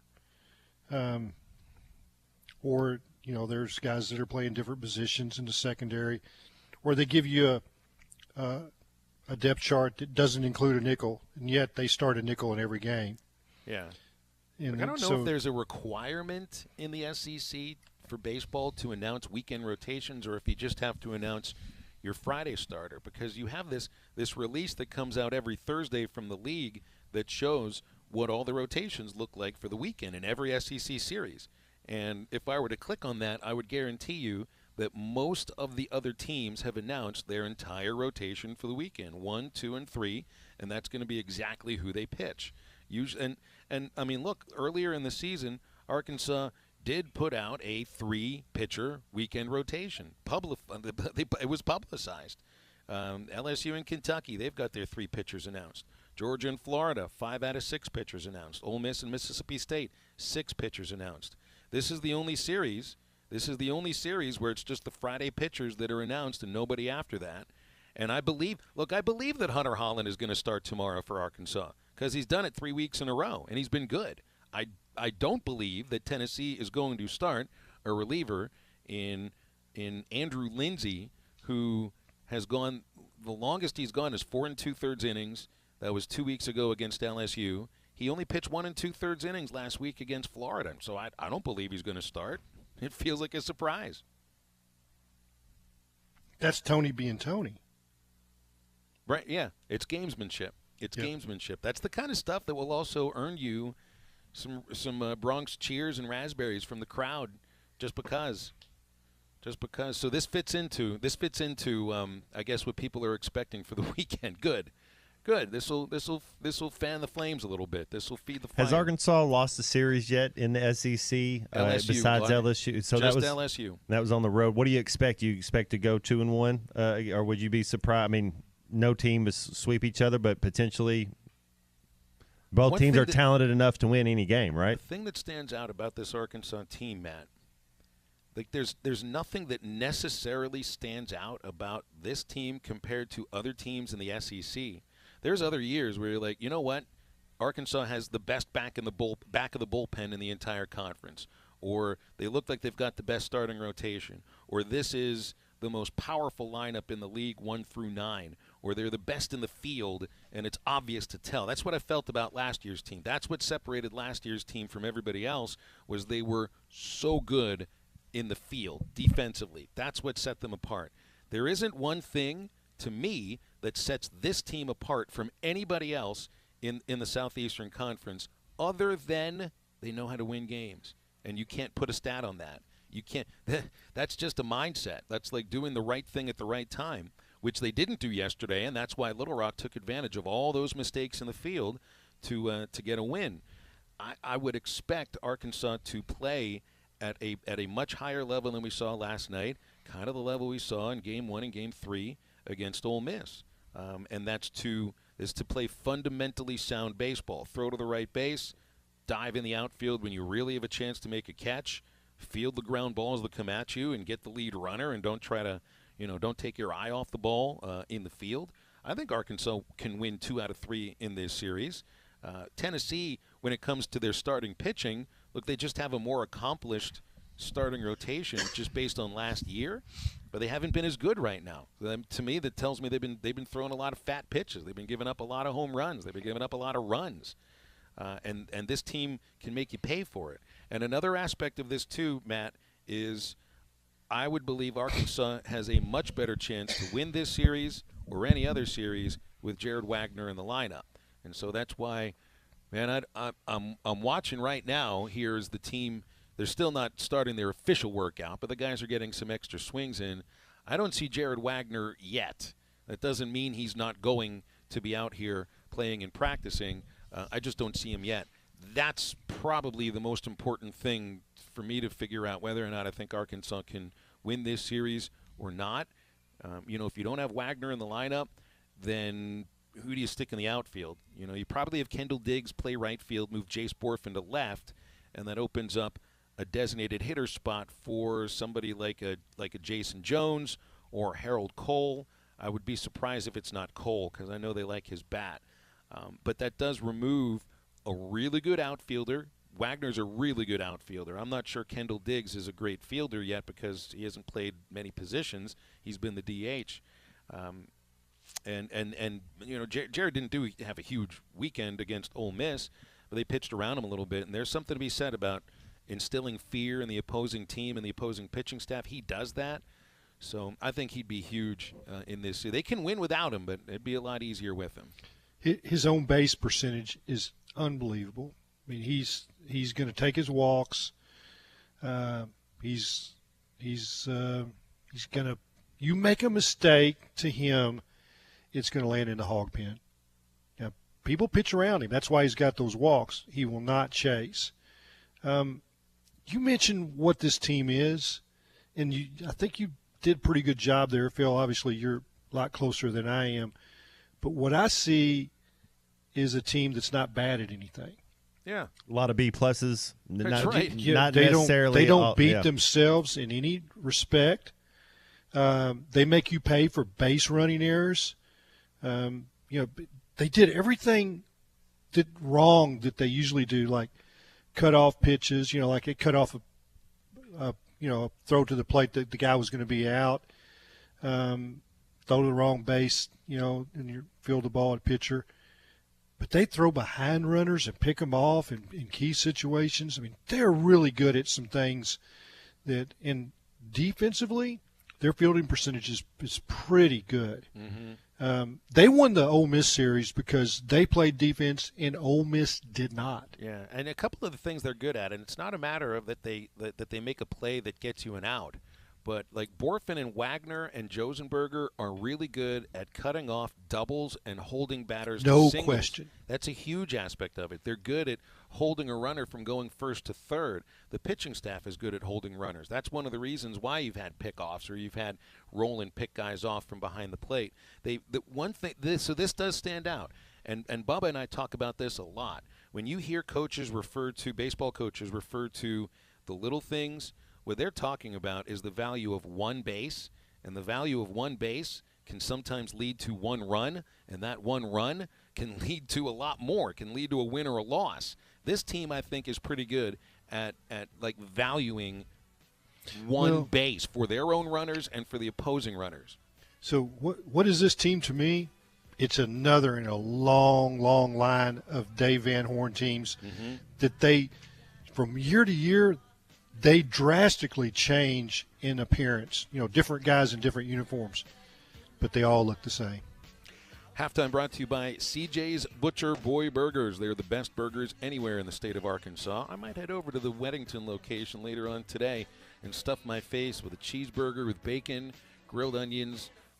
I can't do the grilled onions and the grilled mushrooms at the same time. I'll do one or the other. Fry sauce on the bun, fries, of course, and might get myself a shake, too.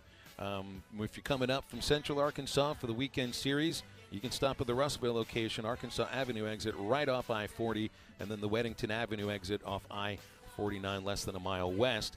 The best burgers, best fries, and best shakes anywhere in the state of Arkansas. CJ's Butcher Boy Burgers. When all you do are burgers, they have to be the best. We'll wrap halftime up after this quick break. She had the nerve to ask me if I planned to do her any harm. So look here, I put on the back of my bike and we went riding down by old man Johnson's farm. I said, now overcast days never turn me on. There's something about the clouds and her mixed. She wasn't too bright, but I could tell when she kissed me, she knew how to get her kicks. She wore a raspberry beret, the kind you find in a second.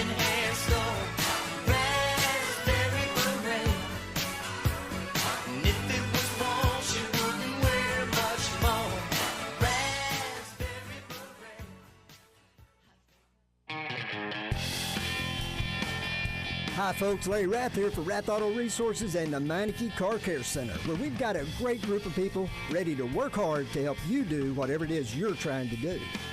Maybe you need to buy a car, sell a car, repair a car. Maybe you're just asking for a friend who has a question about a car. We're here to help. All the happiest customers are rolling with Rath. By the way, visit us on Facebook and check out this month's Winning and Grinning Give-A-Palooza. Who knows what you might win? Maybe a Meineke Mile Service contract or a prepaid maintenance plan or a set of tires. It's fun and it's free, and just one way we say thanks to all of our friends and family who support and promote our business. All the happiest drivers are rolling with Rath. Rath Auto Resources and the Meineke Car Care Center. 15 minutes from everywhere, just north of Phoenix on Towson, Fort Smith. Hey there, Sue here from the paint store in Van Buren. Don't dread that painting project. Let us guide you through with stellar results. YouTube doesn't know what we know. Our Richards paint, Corona brushes, and Whiz tools make for a great finish. Stellar is your coupon code. The paint store in Van Buren, we have M&M certified grass-fed beef too. 1414 Fayetteville Road, Van Buren. Video is powered by the pros at Pascal Air Plumbing and Electric. Arkansas owned, Arkansas operated. GoPascal.com. The Fence Man, the company you can trust when it comes to building quality fencing and gates, is looking for quality people to join the Fence Man team. If you are a fence builder or have building or welding experience, apply in person at 1213 North 32nd Street in Fort Smith. The Fence Man offers great pay and a $500 sign-on bonus. Join the top fence building team and get a $500 sign-on bonus. The Fence Man. Apply today in person at 1213 North 32nd Street in Fort Smith. The Fence Man is an equal opportunity employer. Now that's a dandy white perch. Big old slab. C'est bon, sacalé. One beautiful crappie. It's a paper mouse. Some serious crappie. Nice speck. We got crappies. They might go by different names, but all prefer the same thing. Bobby Garland, America's favorite. White perch, slab, sockeye, papermouth, crappie, speck, crappie baits. I call it dinner.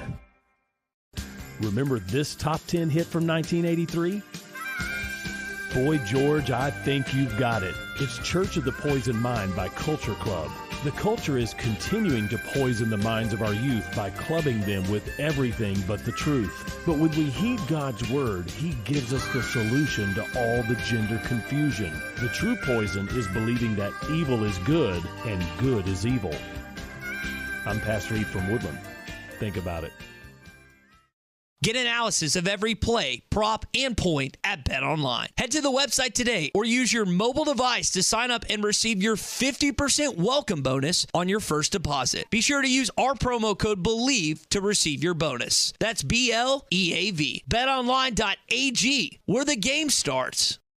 When you stay overnight, you want the accommodations to feel comfortable and feel like home. Well, at Beechwood Pinnacle Hotels, you get exactly that. You can check out all their locations at bphotels.com. They have locations in Fayetteville, Bentonville, Little Rock, Jonesboro, Conway, El Dorado, Arkadelphia, North Little Rock, Bryant, Hot Springs, Ardmore, Oklahoma, and coming soon to Kansas City. bphotels.com. Beechwood Pinnacle Hotels, looking forward to serving you in 2023.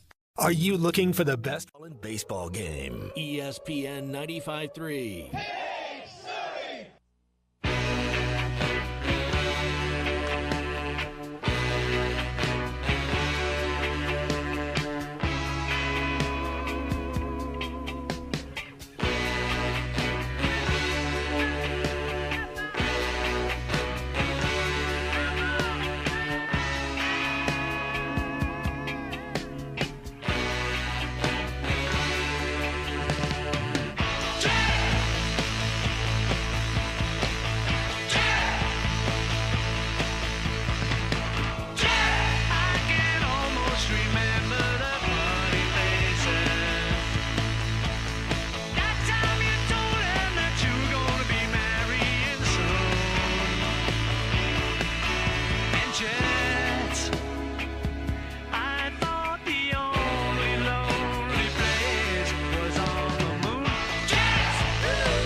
sure to follow Halftime on Twitter at HitThatLineAR and on Facebook and Instagram at HitThatLine. Now back to Halftime with Phil Elson and Matt Jones. All right, wrapping things up here on Halftime, and it's been a fun show today. Clay, I know we don't have you next week. You'll be out for the entire week, so we'll miss you. What you got going on next week, man? Man, do I have to tell you? Top secret. You can keep it top secret if you have to. You can be a mystery man. I'm in a fishing tournament on the White River. Oh, okay. Jealous. Staying in a lodge with some other guys, and we got 4 guides. We'll swap guides every day and keep track. They'll measure the biggest fish you catch each day. That's good. We'll have a board. I mean, it's called the Wildcat Club, and your first place is like a engraved pocket knife or something like that. But it's just great fun, great food, great fellowship. The competitive nature of the fishing is a little different. I kind of like every once in a while just sticking my feet back up on the railing of the boat and seeing if there's an eagle up in a nest or something. And these guys don't do that. It's hardcore fishing. Well, it sounds like you got a great week planned. Oh, it is going to be fun. All right, you got the right kind of weather for it. Tomorrow, oh gosh, yeah. Tomorrow I've got a radio booth here at Baum-Walker Stadium that is perfectly built for 2 people to do a radio show. And Matt Jones is showing up at Baum-Walker. I'm looking forward to it. Got an event in Fayetteville tomorrow with your man Dean Weber and a bunch of other guys. Alumni, yeah, they got a local deal. Are you playing golf, man? Yeah, I'm gonna go play golf up there for a little, catch them on the back 9. So it's been a few years since I've done it, but it's always good to see. You get to see so many people. How far can you hit it? Like if you just catch it right. I mean, Clay, I'm not any like good. Number one. Like if you wait a minute, I didn't say how good you are. I hit it 240. Okay. All right, that's strength, that's like normal man size. My strength is 140 and in. Like I'm good. Well, that's all that play. matters. You got a short game, huh? I can putt pretty good. I don't have a lot of 3 putt. Well, all I play is the par 3 all the time. Just about every day I play. You par play 3. A par 3 course. Your longest shot is like 145, 150. So it's all 150 yards and in shots. All I know is I want tomorrow. Because they've got 2 pitching machines right here to throw batting practice. One of them is for fastballs, the other is for curveballs. I want Matt Jones to try to hit against the curveball machine. Oh my! I don't know if I can stand in the box. Oh my goodness! Well, I know I can't hit it, so maybe you can. Clay, have a great trip, and good luck in the tournament. Don't weight down the fishes, okay? I'll send you pictures. How about that? Sounds good. They'll arrest you. Thanks, if you load guys. the fishes up with lead weights. I'll miss y'all. I will miss y'all. Clay, tear them up. Matt Travis, have a great rest of your Thursday. We'll talk with you tomorrow, and Matt Jones will see you up here tomorrow. So for Matt and Clay, I'm Phil. Have a great rest of your Thursday. Now, get up, get out, and get better.